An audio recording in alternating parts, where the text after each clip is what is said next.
అందరికీ నమస్కారం. తెలుగు స్టోరీస్ లైబ్రరీకి మీ అందరికీ స్వాగతం. ఇప్పుడు మనం వినబోయే సీరియల్ ఓ నాన్న కథ మొదటి భాగం. రచన గోవిందరాజు సీతాదేవి గారు. మరి కథలోకి వెళ్దామా? సినిమా థియేటర్ క్యూలో నిల్చునుంది సుష్మా. అబ్బాయిల క్యూలో నిల్చునున్నాడు ప్రీతం. టికెట్లు ఎవరికి దొరుకుతాయో చెప్పటం కష్టంగా అనిపిస్తోంది. ఎందుకంటే ఆడవాళ్ల క్యూ మగవాళ్ల క్యూ సమానంగా ఉంది. అందుకే సినిమాకి సుష్మా ప్రీతం కలిసి వచ్చినా క్యూల్లో విడివిడిగా నిల్చున్నారు. సుష్మా ప్రీతం స్నేహితులై 6 నెలలైంది. ఈ 6 నెలల్లో కనీసం ఒక 100 సినిమాలు కలిసి చూసుంటారు. చూసే సినిమాల సంఖ్య పెరుగుతున్నట్టే వారి స్నేహం పెరుగుతూ ఉంది. సుష్మా బీఎస్సీ పూర్తి చేసిన 22 ఏళ్ల అమ్మాయి. అందంగా హుషారుగా రకరకాలుగా డ్రెస్ చేసుకుని సరదాగా కబుర్లు చెప్తూ ఉంటుంది. ప్రీతంకి 25 ఏళ్ళు. ఇంజనీరింగ్ అయి 2 ఏళ్ళైనా ఉద్యోగం రాలేదు. అలా అని ప్రయత్నం మానటం లేదు. ఉద్యోగం వేట తర్వాత మిగతా సమయం ఎలా గడపాలని అనుకుంటూ ఉండగా సినిమా క్యూలో పరిచయం అయింది సుష్మతో. ఈ పరిచయం కూడా గమ్మత్తుగా జరిగింది. క్యూలో నిల్చున్న అమ్మాయిలకు డబ్బిచ్చి ప్లీజ్ ఒక టికెట్ తీసి పెట్టరు అనటం మాత్రమే తెలిసిన ప్రీతం చదువైన తర్వాత హైదరాబాద్ అన్నా వదినల దగ్గరకు వచ్చి ఉద్యోగ అన్వేషణలో మొదటిసారి సినిమాకొచ్చి క్యూలో నిల్చుండగా సుష్మా మ్యాట్నీకి ఆలస్యంగా వచ్చి అప్పటికే టికెట్ అయిపోతూ ఉండడం చూసి హడావిడి పడిపోతూ తన ముందున్న అమ్మలక్కలను బ్రతిమాలింది. ప్రయోజనం లేకపోవడంతో మగాళ్ల క్యూ వైపుగా వచ్చింది. క్యూలో నిల్చున్న ఒక్కొక్కరిని పరిశీలించసాగింది. వాళ్ళందరిలోకి ప్రత్యేకంగా కనిపించాడు ప్రీతం. టైట్ ప్యాంటు, ఓపెన్ షర్టుకున్న గుండీలన్నీ పెట్టుకుని ఓర్పుగా క్యూలో సాగి ముందుకు వెళుతున్న ప్రీతం పల్లెటూరి వాడిలా కనిపించాడు.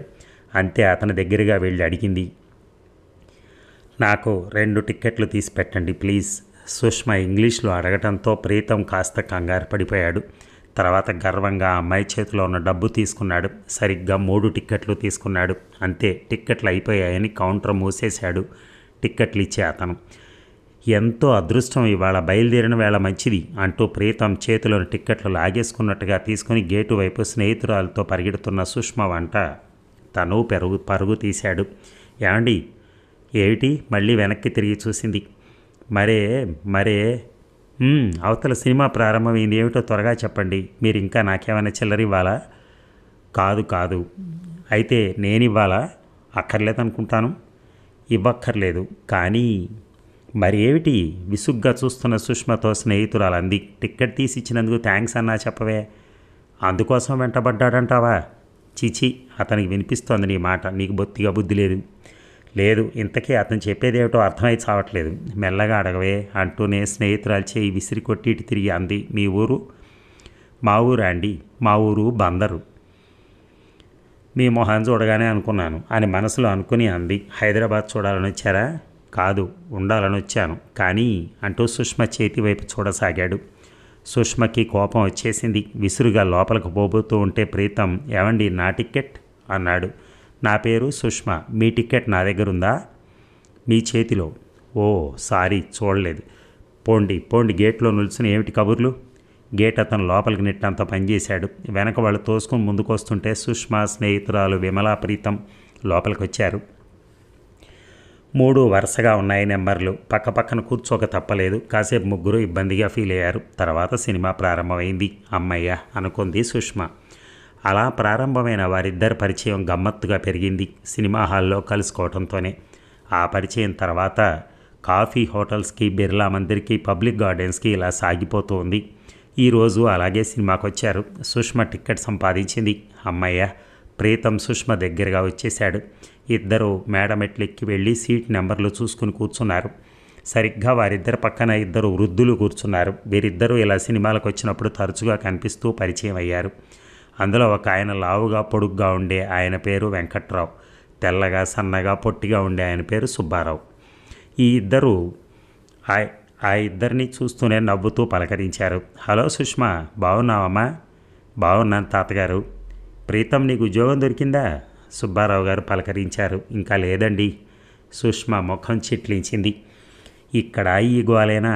ఈ తాతగారులకు పని పాట లేనట్టుంది. ఎప్పుడు చూసినా సినిమా హాల్లో కనిపిస్తారు అనుకుంది మనసులో. అలా అనుకుని పైకి మాత్రం, తాతగారు మీరు చాలా ఫ్రీగా ఉంటారులా ఉంది అంది. అవునమ్మా, అచ్చం మీ ఇద్దరిలాగే. మీరిద్దరు స్నేహితులు, మేమిద్దరం స్నేహితులం. అయితే కాస్త తేడా అంటూ నవ్వారు వెంకట్రావు గారు. వెధవజోకు డోకొస్తోంది. ప్రీతం చెవిలో రహస్యంగా అంది. కర్మ, మన పక్కనే వీళ్ళకి సీట్లు రావాలా? పోనివ్వు, మాట్లాడకు సర్ది చెప్పాడు ప్రీతం. మాట్లాడకపోతే నాకు తోచదే. కాసేపు ఓపిక పట్టు. ఏమ్మా సుష్మా, ఇది వరకు విమలతో వచ్చేదానివి కదూ, ఆ పిల్ల ఈ మధ్యన కనిపించట్లేదే? వెంకట్రావు కబుర్లు ప్రారంభించారు. పెళ్ళై అత్తారింటికి వెళ్ళిపోయిందండి. అలాగా, అది సరే కానీ నాకు ఇన్నాళ్ళ నుంచి తెలియదు. మా ఇల్లు మీ ఇంటికి దగ్గరే, శ్రీనగర్ కాలనీలో. అవునా? ఆశ్చర్యంగా చూడసాగింది. అవునమ్మా, నాకు మీ నాన్న కామేశ్వరరావు గారు కూడా తెలుసు. సుష్మ ఇంకా మాట్లాడలేదు, కానీ ఆ అమ్మాయి గుండెల్లో రైళ్లు పరిగెట్టసాగాయి. సినిమా ప్రారంభమైంది. ప్రీతం సినిమా చుట్టంలో మునిగిపోయాడు. ఈ ముసలాళ్ళిద్దరూ తరచుగా కనిపిస్తున్నా ఎవరోలే ఎక్కడో ఉంటారులే అనుకునేది. తీరా ఈ వెంకట్రావు ఇల్లు తమ ఇంటి దగ్గరే అని ఆయన చెప్పడంతో మనసులో లేకుండా పోతోంది. ఇక శ్రీనగర్ కాలనీలో కొత్తగా కట్టిన డాబా ఇల్లు కామేశ్వరరావు గారిది. ఇల్లు చిన్నదే అయినా ఇంటి చుట్టూ ప్రహరీ లోపల పువ్వుల చెట్లు చూసేవారికి కనువిందు చేస్తూ ఉంటాయి. రోజాలు, లిల్లీలు, ముద్దమందారాలు, క్రోటన్ మొక్కలు క్రమపద్ధతిగా పెంచినట్టుగా బారులు తీరున్నాయి. కామేశ్వరరావు గారు సెక్రటేరియట్లో సెక్షన్ ఆఫీసర్గా ఉద్యోగం చేస్తున్నారు. కామేశ్వరరావు గారి భార్య రాజేశ్వరమ్మ. వీరికి సుష్మా, కమల్ ఇద్దరే పిల్లలు. సుష్మ బీఎస్సీ డిగ్రీ పూర్తి చేసి ఎంఎస్సీ చదవాలన్న ఆలోచనలో ఉంది. కమల్ 10వ తరగతి పాస్ అయ్యి ఇంటర్ మొదటి సంవత్సరంలో చేరాడు. 16 ఏళ్ల కమల్ అచ్చం అక్కలాగే ఉంటాడు. కమల్కి ఆటలంటే తగని ఇష్టం, చదువంటే తగని బద్ధకం. అయినా సరే అత్యవసర మార్కులతో ప్రతి తరగతి తప్పకుండా పాస్ అవుతూనే వచ్చాడు ఇంతవరకు. ఇక కామేశ్వరరావు దంపతులకి ఇద్దరి పిల్లల మీద చెప్పలేనంత ప్రేమ. కూతుర్ని యూనివర్సిటీలో చేర్పించాలని ఆయన ఉద్దేశం. రాజేశ్వరమ్మ ఇందుకు పూర్తిగా విరుద్ధం. అందుకే భర్త దగ్గర కూర్చుని తెగ పోరుతోంది. సుష్మకి ఈ చదువు చాలు కానీ ఓ మంచి సంబంధం చూసి పెళ్లి చేసేద్దాం. ఏ వయసుకా ముచ్చట ఉండాలి. చదువు అంటూ ఇంకా పెళ్ళి ఆలస్యం చేస్తే ముదిముఖం పడి అమ్మమ్మలా అయిపోతుంది. అసలే ఆ చదువు అప్పుడు ఆటలు అంటూ షటిల్ కాకు, రింగ్ టెన్నిసు, మ్యాచ్ ఎక్కడ జరుగుతున్నా వెళ్ళటం రావటం, మ్యాచ్ కోసం ప్రాక్టీస్ అంటూ పొద్దున సాయంకాలం వెళ్ళటం, ఇల్లు పట్టకుండా తిరగటం. ఏమిటిది అంతా? నాకేం నచ్చటం లేదు. చదువు అయినా ఈ ఆటలను వదలకుండా ఉంది. షటిల్ కాక్ మ్యాచ్ అంటూ ఫ్యాంట్ షర్టు వేసుకుని అది అలా గెంతుతూ ఉంటే మీరు అసలు ఒక్కరోజన్నా పట్టించుకున్నారా? రాజీ ఆటలు ఆడటం మంచి పనే, ఆడపిల్లలకి ఎందుకండి కావాలి? నీకు తెలియదు, ఆడపిల్లలకు కూడా ఆటలు ఆడటం మంచిది. నా కాలేజీ రోజుల్లో పద్మజానో గర్ల్ ఫ్రెండ్ ఉండేది. ఆ అమ్మాయి నేను కలిసి టెన్నిస్ ఆడేవాళ్ళం. ఆ ఆటలు ఆడుతూ ఉంటే ఎంత ఉత్సాహంగా ఉండేదని. చాలు, ఇంక చెప్పకండి మీ కాలం మీరు. రాజీ, నీకు ఆనందం గురించి ఎంత చెప్పినా తెలియదు. ప్లేయర్ అంటే ఏమిటో నీకు తెలియదు గనక. పద్మజ మంచి ప్లేయర్. మరి ఆ పద్మజనే పెళ్లి చేసుకోలేకపోయారా? కామేశ్వరరావు భార్య మొహంలోకి చూసి నవ్వాడు. చూడు, స్నేహం అన్న పదాన్ని గౌరవ దృష్టితో చూడాలి కానీ ఇలా తేలిక మాటలతో అనను. కానీ ఆ పద్మజ ఇప్పుడు ఎక్కడుంది? ఇండియాలో లేదు. రాజేశ్వరమ్మ తేలిగ్గా నిట్టూర్చింది. కామేశ్వరరావు విసుగ్గా భార్య మొహంలోకి చూశాడు. భర్తకి ఇంకా కోపం వస్తోంది అని విషయం గ్రహించి మాట మార్చేసింది. ఈ సంవత్సరం సుష్మ పెళ్లి చేసి తీరాలండి, అంతే గట్టిగా అనేసింది రాజేశ్వరమ్మ. అమ్మాయి ఉద్దేశం కూడా కనుక్కున్నాను. ఏమంది? మౌనంగా ఉండిపోయింది. అంటే పెళ్ళి ఇష్టం అనేగా అర్థం. నిజమా? కామేశ్వరరావు గారు ఆశ్చర్యపోయారు. సుష్మకి చదువు అంటే ప్రాణం అని తెలుసు, మరి ఎందుకు తన అభిప్రాయం మార్చుకొని ఉంటుంది? ఆయన ఊహకు అందటం లేదు. కారణం 20 ఏళ్ళు వచ్చాయో లేదో అప్పుడే సుష్మకు పెళ్ళో అని గోల చేసే భార్య మీద కోపం వస్తుంది. రాజీ చదువుకోనిది కాదు, అయినా కూతురు విషయంలో సగటు ఆడదానిలా ప్రవర్తిస్తోంది. ఎందుకు అనుకున్నాడు. అసలు కామేశ్వరరావు గారి ఉద్దేశం వేరు. తన స్నేహితుడు కొడుకు ఒక అతను డాక్టర్ చదివి ఫారిన్ వెళ్ళాడు. అతను తిరిగి ఇండియా రావటానికి 3-4 ఏళ్ళు పట్టచ్చు. అతను వచ్చే వరకు సుష్మ ఎంఎస్సీ పూర్తయితే ఇద్దరికీ పెళ్లి చేయొచ్చు. కట్నం 4 లక్షలు అయినా సరే ఇచ్చి ఈ పెళ్లి జరిపించాలన్న కోరిక ఉంది. ఈ విషయం భార్యతో కూడా ముందు చెప్పాలని అనుకోలేదు. ఈ కారణంగా భార్య కూతురు పెళ్లి కోసం ఎంత త్వరపెట్టినా చూద్దాం అంటూ ఊరకుండిపోయాడు. యూనివర్సిటీలో చేరమని కూతుర్ని బలవంతం చేయలేదు. రాజేశ్వరమ్మ లోపల సంతోషించింది. భర్త వరాన్వేషణ ప్రారంభించి చేస్తాడని రోజులు గడుస్తున్నాయి, కానీ ఆయన అలాంటి ప్రయత్నం ఏవి చేస్తున్నట్టుగా కనిపించకపోయేసరికి వీలున్నప్పుడల్లా హెచ్చరిస్తూనే ఉంది. కూతురు పెళ్లి ఎలా జరిపించాలా అని కలలు కనసాగింది. తను వెళ్ళిన పెళ్ళిళ్లలో ఎవరెవరు బాగా జరిపించారో అవన్నీ గుర్తుకు తెచ్చుకోసాగింది. సుష్మా స్నేహితురాళ్ళిద్దరితో కలిసి రన్నింగ్ టెన్నిస్ మ్యాచ్ ఉందమ్మా అని వెళ్ళింది. సాయంకాలం 7 గంటలైనా తిరిగి ఇల్లు చేరలేదని రాజేశ్వరమ్మ ప్రహరీ గేటు దగ్గర నిల్చుని చూడసాగింది. కామేశ్వరరావు ఆఫీస్ నుంచి వచ్చాడు. కమల్ ఆటలు ముగించి స్నేహితులతో కబుర్లు చెప్పి ఇల్లు చేరాడు. అప్పటికీ సుష్మ రాలేదు. కామేశ్వరరావు భోజనం చేయకుండా ఇంట్లోంచి బయటికి, బయట నుంచి ఇంట్లోకి పచారులు చేస్తున్నాడు. రాజేశ్వరమ్మ డైనింగ్ టేబుల్ మీద ప్లేట్లు, మంచినీళ్లు, అన్నం, కూరలు అన్నీ సర్ది మూతలు పెట్టి ఆవలిస్తూ కూర్చుంది. కమల్ గదిలో కూర్చుని సినిమా మ్యాగజైన్స్ అవుతూ కూనికి పాటలు పడుతున్నాడు. సామాన్యంగా ఇద్దరు పిల్లలతో కలిసి భోజనం చేయటం అలవాటు కామేశ్వరరావుకి. పిల్లలు ఆలస్యం చేస్తే ఆయన నిరీక్షిస్తాడు. ఆయన రావటం ఆలస్యం అయితే పిల్లలు ఎదురు చూస్తూ కూర్చుంటారు. ఈరోజు అలాగే సుష్మ కోసం ఎదురు చూడసాగారు ముగ్గురు. 9 గంటలకు అవస్తుండగా వచ్చింది సుష్మ. డాడీ వచ్చేసారా?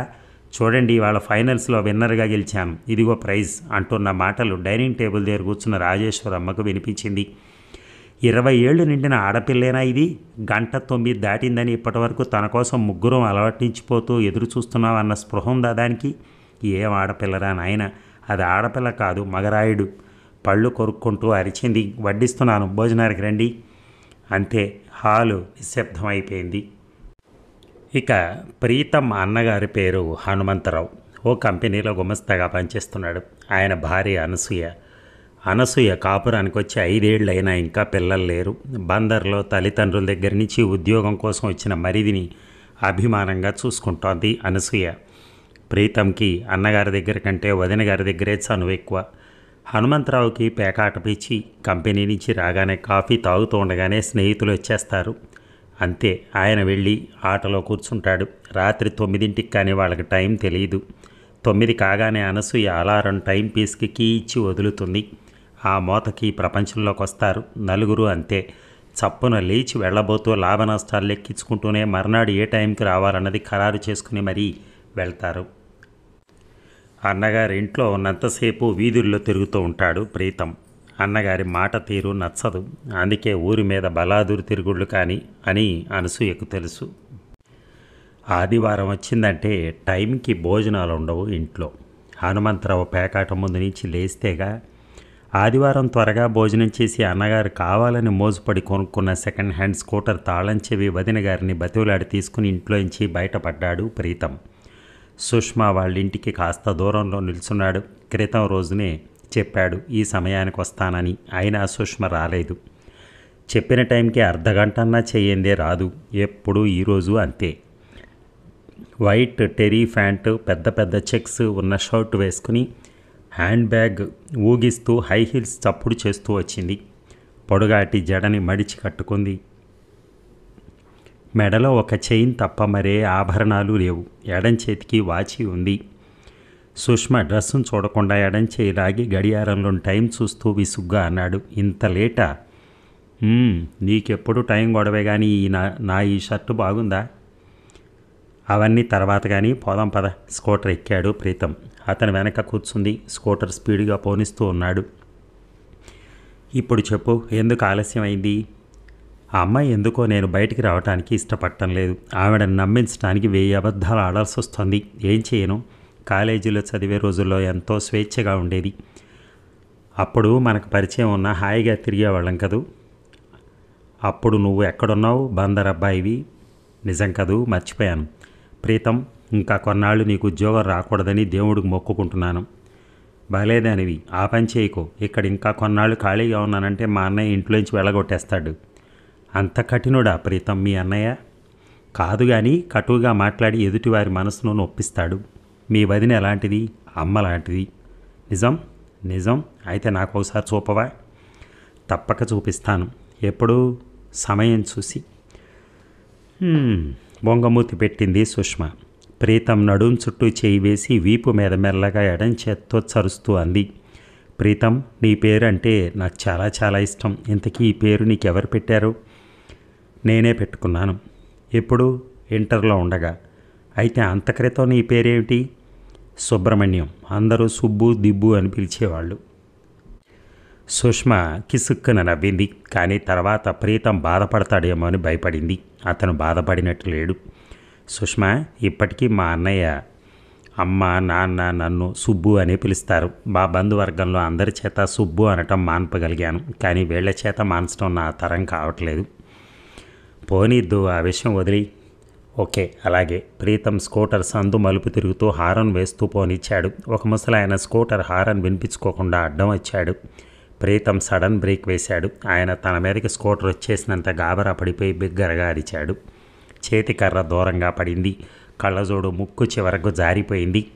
తాతగారు, హారన్ వేసినా తప్పుకోకుండా నాకు బోలెడంత ట్రబుల్ ఇచ్చారు అన్నాడు కోపంగా. తాతగారు ఏమిటేమిటి అంటూ విసురుగా రాబోయి ప్రీతంని సుష్మని కళ్ళలో జోడులోంచి చూస్తూ మీరు అన్నాడు. మేమేనండి సుబ్బారావు తాతగారు, మీ ఫ్రెండ్ ఇంటికా? సుష్మ ఆయన్ని శాంతిపరచాలని నవ్వింది. ఫ్రెండ్ ఇంటికే. మరి మీరో? అలా తిరిగి వద్దామని. వస్తాను తాతగారు, జాగ్రత్తగా రోడ్డు మీద చూసుకుని నడవండి అంటూ ముందుకు పోనిచ్చాడు స్కూటర్ని ప్రీతం. అమ్మయ్య, పెద్ద గండం గడిచింది ఈరోజు. ముసలాడు గనక స్కూటర్ కింద పడి ఉంటే మన పని గోవిందాయి ఉండేది. అవును ప్రీతం, నువ్వు ఓ రోజు స్కూటర్ తెస్తావు, ఓ రోజు లోనా తెస్తావు, ఓ రోజు మోటార్ సైకిల్ తెస్తావు. ఇవన్నీ ఎవరివి? స్కూటర్ నాది, మోటార్ సైకిల్ అన్నయ్యది. మరి లోనా ఎవరిది? అది మా వదింది. ఏమిటి, మీ వదినే లోనా నడిపేస్తుందా నిజంగా? నిజంగానే. అయితే ఇప్పుడే ఆవిడ దగ్గరికి తీసుకెళ్ళి నేను లోనా నేర్చుకుంటాను. తీసుకెళ్ళు అనే సుష్మ గొడవ చేయసాగింది. ప్రీతం గుండెలో రాయి పడింది. ఇప్పుడు కాదు, తర్వాత వెళ్దాం. ఇప్పుడే వద్దు సుష్మ, అసలే అన్నయ్య కోపంగా ఉన్నాడు. ఎందుకు అన్నయ్య కోపం? నేను ఉద్యోగాన్ని సంపాదించుకోలేదని, బాలాదూరు తిరుగుతున్నానని. ఆ విషయాలు వదులు. మనం ఇప్పుడు ఎక్కడికి వెళ్దాం? స్కూటర్లో పెట్రోల్ ఎంత ఉంది? ఇక్కడి నుంచి తిరిగి ఇంటికి వెళ్ళే వరకు మాత్రమే. అయితే వెనక్కి తిప్పు. వెనక్కి తిరిగి అప్పుడే వెళ్ళబుద్ధి కావట్లే. కాకపోతే ఇక్కడే కూర్చో, నేను సిటీ బస్సులో పోతాను. ఎందరు అమ్మాయిలో బాయ్ ఫ్రెండ్స్ ఉండడం చూశాను, కానీ నీలా ఖాళీ స్కూటర్ తీసుకుని గర్ల్ ఫ్రెండ్ దగ్గరికి వచ్చి అబ్బాయిని చూడలే. అక్కడికి 6 నెలల నుంచి మా అమ్మ నాకు ఇచ్చే పాకెట్ మనీ అంతా నీ స్కూటర్ పెట్రోల్కి, హోటల్ సినిమాలకే ఖర్చు చేశాను. మా అమ్మ నా పాకెట్ మనీ తగ్గించేసింది నెల నుంచి. ఇప్పుడు చెప్పు, నేనేం చేయను? నువ్వు చెప్పినవన్నీ నిజమే సుష్మ. అసలు ఈ సిటీ అంతా నువ్వే కదా నాకు చూపించింది. అవును, కానీ ఇంకా లాభం లేదు. అయితే పాకెట్ మనీ కోసం అయినా సరే ఏమైనా చిన్న చిన్న ఉద్యోగాలు చేయాలి, తప్పదు. ఏం చేస్తావు? ఏదైనా చేసి సంపాదిస్తాను, చూస్తూ ఉండు అనేసి స్కూటర్ దిగిన సుష్మను అలాగే వదిలేసి రివ్వున వెళ్ళిపోయాడు ప్రీతం. సుష్మకు కళ్ళల్లో నీళ్లు తిరిగాయి. ప్రీతంతో చస్తే మాట్లాడకూడదనుకుని బస్టాండ్ వైపుగా నడిచింది. ఇక సుబ్బారావు గారు వెంకట్రావు గారింటికి మొదటిసారిగా అడ్రస్ కాగితం పట్టుకుని ఇల్లు వెతుక్కుంటూ ప్రీతం స్కూటర్ కింద పడబోయి తప్పించుకుని ఎలాగో ఇల్లు తెలుసుకుని వచ్చారు. 4 గదుల కొత్త డాబా ఇల్లు. పెట్టగోడ కట్టని కారణంగా ఇనుప చువ్వలు బయటికి కనిపిస్తున్నాయి. ప్లాస్టరింగ్ కాని గోడలు. ఆ గోడ నీడన పట్టి మంచం వాల్చుకుని ఆ మంచం మీద చుట్ట కాల్చుకుంటున్న వెంకట్రావు కనిపించారు. వెంకట్రావు గారు స్నేహితుడిని చూస్తూనే చుట్ట అవతల బారేసి లేచి ఎదురొచ్చి తీసుకెళ్లి మంచం మీద కూర్చోబెట్టన్నారు. ఇల్లు తెలుసుకోవటం కష్టమైందా? లేదు, నీ ఇల్లు వెతుక్కుంటూ వస్తుంటే స్కూటర్ మీద సుష్మ, ప్రీతం కనిపించారు. ఓసారి సుష్మకు నువ్వు చెప్పటం గుర్తొచ్చింది, మీ ఇంటి దగ్గరే మా ఇల్లని. అందువల్ల ఈ పరిసరాల్లోనే వెతికాను. త్వరగానే దొరికింది. నువ్వు కష్టపడినందుకు సంతోషం. మంచినీళ్ళు కావాలా? నోరు ఎండిపోతుంది. వాసు, కాసిన మంచినీళ్ళు తీసుకునిరా బాబు, లోపల కూడిన కొడుక్కి చెప్పాడు. తర్వాత స్నేహితుడి వైపు తిరిగి అన్నారు, ఈరోజు ఎండ ఎక్కువగా ఉంది కదూ? ఎక్కువ అని నెమ్మదిగా అనకు, ఎండ మార్చేస్తోంది. అవును, నువ్వు ఇలా బయట కూర్చున్నావేమిటి? వెంకట్రావు నిర్లిప్తంగా నవ్వి ఊరుకున్నాడు. లోపల గదిలోంచి మాటలు విసురుగా వినిపిస్తున్నాయి. వెదవ చుట్టలు కాల్చి మంచినీళ్ళు అని గోల ఎప్పుడు చూసినా. పోనీ కదా, నీళ్ళు ఇస్తే గ్లాస్ ఎత్తుకుని నీళ్లు తాగుతారా అంటే అలా తాగరే. నోటికి కచ్చుకుని తాగడం వెదవలవాటు. అందుకే గ్లాస్ కూడా చుట్ట కంపే. ఒక ఆడగొంతు సణుగుడు స్పష్టంగా వినిపిస్తోంది. సుబ్బారావు గారు ఆ మాటలు ఆలకించసాగారు. నాన్న నీళ్లు తాగే గ్లాస్ వేరే ఉంచావుగా, ఇంకెందుకు అలా సణుగుతావు? కడిగేటప్పుడు ముట్టుకోవద్దు, పని మనిషే కడుగుతుందిగా. అది వారానికి 4 రోజులేగా వచ్చేది. అరవకు, నాన్న వింటారు. వింటేనే బాధపడరు. ఈ విషయానికి నాకు బాధగా లేదు. నా మాట వినిపించుకోరే మీరు.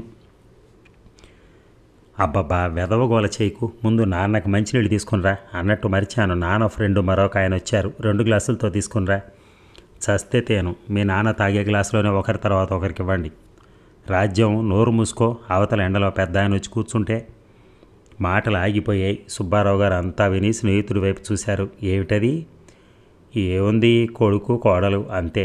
ఇది నా కొడుకిల్లు కనుకనే ఇక్కడ మంచం వేసుకున్నాను. అయితే నీకు సాదర సత్కారాలకి లోటు లేదులా ఉంది. ఇంతలో వెంకట్రావు గారి కొడుకు వాసు 2 గ్లాసులతో నీళ్లు తెచ్చాడు. నాన్న ఇవిగో మంచినీళ్ళు అంటూ సుబ్బారావు గారికి నీళ్ల గ్లాస్ అందించి బాగున్నారా అంటూ పలకరించాడు. బాగున్నాను బాబు, మీరు బాగున్నారు కదా? ఇంటి పని ఇంకా మిగిలి ఉన్నట్టుంది. అవునండి, డబ్బు చూసుకుని పూర్తి చేయాలి. సుబ్బారావు నీళ్లు తాగే ఖాళీ గ్లాస్ అందించారు. వాసు గ్లాస్ తీసుకుని వెళ్ళబోతూ అడిగాడు, మీరు టీ తాగుతారా లేక కాఫీయా? ఏమి వద్దు బాబు, నాకు ఎక్కువసార్లు తాగే అలవాట్లేదు. వాసు లోపలికెళ్ళి అంతలోనే మళ్ళీ బయటకు వచ్చి తండ్రిని అడిగాడు, నాన్న నేను రాజ్యం అలా వెళ్ళొస్తాం, మీరు ఇంటి దగ్గర ఉంటారుగా? ఉంటాను, వెళ్ళిరండి. వాసు లోపలికి వెళ్ళాడు. పావు గంటలోనే భార్యాభర్తలిద్దరూ బయటకు వచ్చారు. రాజ్యం ఆయన సుబ్బారావు గారని నాన్నగారి చిన్ననాటి స్నేహితుడు. నా భార్య రాజ్యం అండి పరిచయం చేశాడు వాసు. రాజ్యలక్ష్మి సుబ్బారావు గారికి నమస్కారం చేసింది. ఆయన ప్రతి నమస్కారం చేస్తూ రాజ్యలక్ష్మిని చూశారు. 5 అడుగులు ఎత్తుకు తగ్గలావు, సామాన ఛాయలో కళగా ఉంది మొహం. అమెరికన్ జార్జెట్ చీరకు మ్యాచింగ్ జాకెట్టు, మెడలో నల్లపూసల గొలుసు, ఎడం చేతికి వాచి, కుడి చేతికి మ్యాచింగ్ గాజులు. అలంకరణ చూస్తే ఈ కాలం యువతుల్లాగే ఉంది రాజ్యలక్ష్మి. వెళ్ళొస్తామండి. వాసు ముందుకు నడిచాడు. భర్తను అనుసరించింది రాజ్యలక్ష్మి. వాళ్ళు వెళ్ళగానే హాయిగా గాలి పీల్చుకున్నారు స్నేహితులిద్దరూ. వెంకట్రావు మరో చుట్ట ముట్టించాడు. తర్వాత కబుర్లు ప్రారంభించాడు. సుబ్బారావు, ఈ తరం వాళ్ళు అదృష్టవంతులై పెళ్ళయ్యి అవగానే వాళ్ళ సుఖ సంతోషాల కోసం చుట్టూ ఉన్న వాళ్ళని తరిమి కొట్టేస్తారు. వాళ్ళు హాయిగా కాలం వెళ్ళదీస్తున్నారు. అవును, మీ అబ్బాయి కోడలు చిలకా గోరింకల్లా ఉన్నారు. అవును. వెంకట్రావు, నీకు ఇష్టమైన లంక పొగాకు తెచ్చాను, తీసుకో. వెంకట్రావు గారి కళ్ళల్లో ఆనంద బాష్పాలు చూసి కదిలిపోతూ, ఏమిటి అలా అయిపోయారు? నా ఈ చిన్న బహుమతికే? ఇది చిన్నది కాదు, చాలా గొప్పది. సుబ్బు, పెద్దవాళ్ళం అయిన తర్వాత సహధర్మచారిణిని పోగొట్టుకుని ఒంటెద్దు బతుకు సాగిస్తూ కన్నబిడ్డల ఉదాసీనతను భరిస్తున్న ఈ సమయంలో చిన్ననాటి స్నేహితుడివి నాకిష్టమైన పొగాకు తేవటం మహదానందాన్ని కలిగిస్తోంది. సుబ్బారావు గారు స్నేహితుడి మాటలు విని నవ్వి ఊరుకున్నారు. చూడు, లోపలికి రా, నా కొడుకిల్లు చూపిస్తాను, తర్వాత నా చేత్తో కప్పు టీ చేసిస్తాను. లేచారు వెంకట్రావు గారు. నీ కొడుకు ఇల్లు చూపించు, కానీ టీ వద్దు. పర్లేదురా, రా నాయనా, ఎన్నోసార్లు పిలవగా ఈ రోజుకి వచ్చావు. స్నేహితుడు చేపట్టుకుని లోపలికి తీసుకెళ్లారు. గ్రిల్లు వరండాలో 4 కుర్చీలు వేసున్నాయి. లోపల గదిలోకి వెళ్లే దర్వాజా పైన గోడకు ఇందిరమ్మ ఫోటో తగిలించుంది. మీ కోడలు ఇందిరమ్మ భక్తురాలా వెంకు? సుబ్బారావు గారు ఫోటోలోకి చూస్తూ అడిగారు. కాస్త కాదు, బోలెడంత ఇష్టం. ఇంటింటికి ఒక ఇందిరమ్మ ఉంటే కానీ ఇండియా బాగుపడదంటూ భర్త గారి ముందు లెక్చర్లు దంచుతుంది. అయితే ఎప్పుడో ఒకప్పుడు మీ కోడలు మినిస్టర్ అయ్యే అవకాశం ఉందన్నమాట. ఇద్దరు నవ్వుకున్నారు. అదిగో భోజనాల గది వంటిల్లు. ఇది అబ్బాయి పడక గది. కట్టెను తొలగించి గది లోపల చూపించారు వెంకట్రావు గారు. గదిలో మంచాలు, పరుపులు, రేడియో, ఫ్యాను, బీరువా, టీవీ అన్నీ ఉన్నాయి. అన్నీ ఆ గదిలోనే ఉన్నాయేమిటి? వాళ్ళు మాత్రమే వాడుకోవడానికి వీలుగా. రేడియోలో భక్తి రంజని వినిపిస్తుంటే కాస్త వినాలని చూశానా? రాజ్యం చేసే పని ఆపి వెళ్ళి రేడియో సౌండ్ తగ్గిస్తుంది. అబ్బాయి నా కోసం సౌండ్ పెంచాలని చూస్తాడు. బాగుంది వరుస. నువ్వు వాళ్ళిద్దరినీ చాలా ఇబ్బంది పెట్టేస్తున్నావులా ఉంది. అవును, అంతే. పేలవంగా నవ్వారు వెంకట్రావు గారు. కిటికీలకి దర్వాజాలకి కట్టిన కర్టెన్లు అందంగా ఉన్నాయంటే కోడలి టేస్ట్ గొప్పదే అనుకోవాలి. టేస్ట్ గొప్పదే. ఇల్లుని అందంగా సర్దుకోవడం తెలుసు కానీ భర్తను శాంతంగా బ్రతకనివ్వడం తెలియదు రాజ్యానికి. ఈ కాలం ఆడపిల్లల వరసే అంతా, వదిలేయి. అంతే అంటూ వంటగదిలో ఉన్న ఆ గదిలోకి నడిచి గోడకున్న పెద్ద గుడ్డ సంచి తీసుకుని అందులో స్నేహితుడు తెచ్చిన పొగాకు పొట్లను దాచుకుని సంచి మళ్ళీ మేకుకు తగిలించేశారు. ఆ తర్వాత దీర్ఘంగా నిట్టూర్చి అన్నారు, సుబ్బు, నా కొడుకు 4 గదులు ఇల్లు కట్టుకున్న ఈ ఇంట్లో నాకంటూ ఉన్న స్థానం ఈ గుడ్డ సంచి, ఆ బయట వేసిన మంచం, అంతే. ఈ 2 దాటి పొరపాటున ఒక్క అడుగు ఇటు కానీ ఒక్క అడుగు అటు కానీ వేశానా ఆ రోజు ఇంట్లో కురుక్షేత్ర సంగ్రామం జరిగిందన్నమాటే. నిజమా? నిజంగా నిజం రా సుబ్బు. బాత్రూంలో స్నానం చేయకూడదు, పెరట్లో ఉన్న బండ దగ్గరే చేయాలి. చలి గాలి వాన కానీ ఏదొచ్చినా సరే ఆ మంచం మీదే పడక. మరి వానజల్లు పడదా? పడుతుంది. వాన కురిసినంతసేపు మంచం గోడ వరగా పెట్టి దాని వెనక కూర్చుంటాను. చలి కాగలేక లోపలికి వస్తానేమోనని కోడలు తలుపు ముందే వేస్తుంది. శివ శివ, తండ్రి విలువ నీ కొడుక్కైనా తెలియద్దా? అదేమో నాకు తెలియదు కానీ ఈ ఇంట్లో ఇప్పటి నా స్థితి ఇది. అన్నట్టు రాక రాక నువ్వు వస్తే నా బాధలు చెప్పి బోరు కొట్టిస్తున్నానేమో. ఇంకా చెప్పను. రారా, నా చేతులతో కప్పు టీ కాచిస్తాను. వద్దురా బాబు, నాకు టీ ఇస్తావే అనుకో, నీ కోడలు తిరిగి వచ్చి పాలు ఏవంటే జవాబేమిస్తావు? అదంతా నీకు అనవసరం. రారా. కాదు, అవసరం. నాకు టీ ఇచ్చి కస్సుబుస్సుమంటూ కథాకళి నృత్యం చేసే కోడల ముందు నువ్వు నిల్చోవటం నేను సహించలేనురా. కనుక బయటికి పోదాం, రారా బాబు. వాళ్ళు అప్పుడే రారు కానీ ఉండు అంటూ గ్యాస్ స్టవ్ వెలిగించి గ్లాసుడు నీళ్లు గిన్నెలో పోసి దాని మీద పెట్టారు. ఇక సుష్మ 2 రోజులు ఇల్లు కదలకుండా ఉండిపోయింది. తన కోసం ప్రీతం ఎక్కడ ఎంతసేపు ఎదురు చూస్తూ ఉంటాడో బాగా తెలుసు. తను వెళ్ళకపోతే అతనికి ఎంత చిరాకు వస్తుందో మరీ తెలుసు. రావాలి, తెలిసి రావాలి. అప్పుడైనా చేసిన తప్పు తెలిసి రావాలి. ఇది సుష్మ ఆలోచన.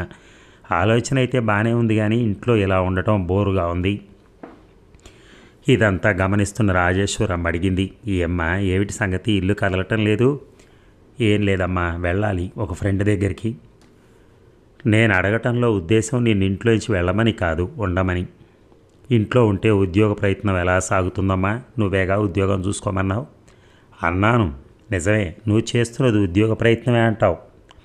నిజమమ్మా. ఓ ఫ్రెండు వాళ్ళ నాన్న చిన్న ఉద్యోగం ఇప్పిస్తానంటే తిరిగాను. ఇస్తామన్నారు. అయితే చేరు. 1000 రూపాయలు ఇస్తారట. ఎలా చేరను? పర్లేదు చేరు, అనుభవం అన్న వస్తుంది. వద్దని చెప్పేశానే. ఎందుకు చెప్పావు? ఎవరిని అడిగి చెప్పావు? ఎవరిని అడగలేదనుకో. అంత చిన్న ఉద్యోగం చేస్తానంటే డాడీ కోప్పడతారని. అర్థమైంది. అన్నీ అబద్ధాలు చెప్తున్నావు. కాదమ్మా, నిజం.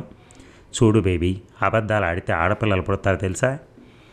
పుడితే ఎంచక్క అందమైన ఫ్రాకులు వేయచ్చు, పోనీ టైల్ కట్టచ్చు, చక్కని బొమ్మలు కొనచ్చు, ఇంకా పుట్టినరోజులు గ్రాండ్గా చేయొచ్చు. ఆపు నీ వెదవవాగుడు. మిమ్మల్ని మాటల్లో జయించడం ఎంత కష్టమే. ఇంట్లో ఏమీ తెలియని అమాయకుల్లా అమ్మని నాన్నని. మమ్మీ, భారమైన డైలాగులు భరించలేను. చెవులు మూసుకుంది సుష్మ.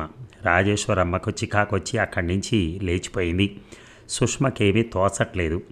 అందంగా, ఆరోగ్యంగా, కాస్త అమాయకంగా, ఎప్పుడు నవ్విస్తూ ఉండే బందరబ్బాయే కళ్ళల్లో మెదులుతున్నాడు. ప్రీతమును కలుసుకోవాలని బయలుదేరింది. నాకు కోపం వచ్చి ఉంటుందన్నది కూడా అర్థం చేసుకోలేని వాడు ఒంటరిగా తిరిగి అలసిపోయి ఇంటికి వెళ్ళిపోదామని మెయిన్ రోడ్డు దాటబోతుంటే కనిపించాడు ప్రీతం. లోనా మీద ఒక 20 ఏళ్ల అమ్మాయిని వెనక కూర్చోబెట్టుకుని మరీ రయ్యిన వెళ్తున్నాడు, గాలిలో తేలిపోతున్నట్టుగా. సుష్మ మనసు బగ్గుమంది. ఎవరా అమ్మాయి? ఎప్పుడు పరిచయం అయింది? కోపంలో విసురుగా ఇంటికొచ్చేసింది. కానీ మనసులో లేదు. ఎవరా అమ్మాయి?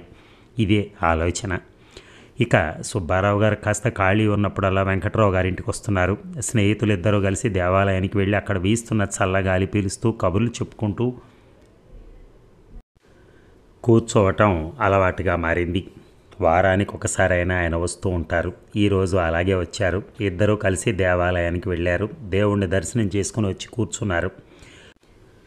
వెంకు, మీ అబ్బాయి కట్టిన ఇల్లు చిన్నదే అయినా బాగుంది అన్నారు.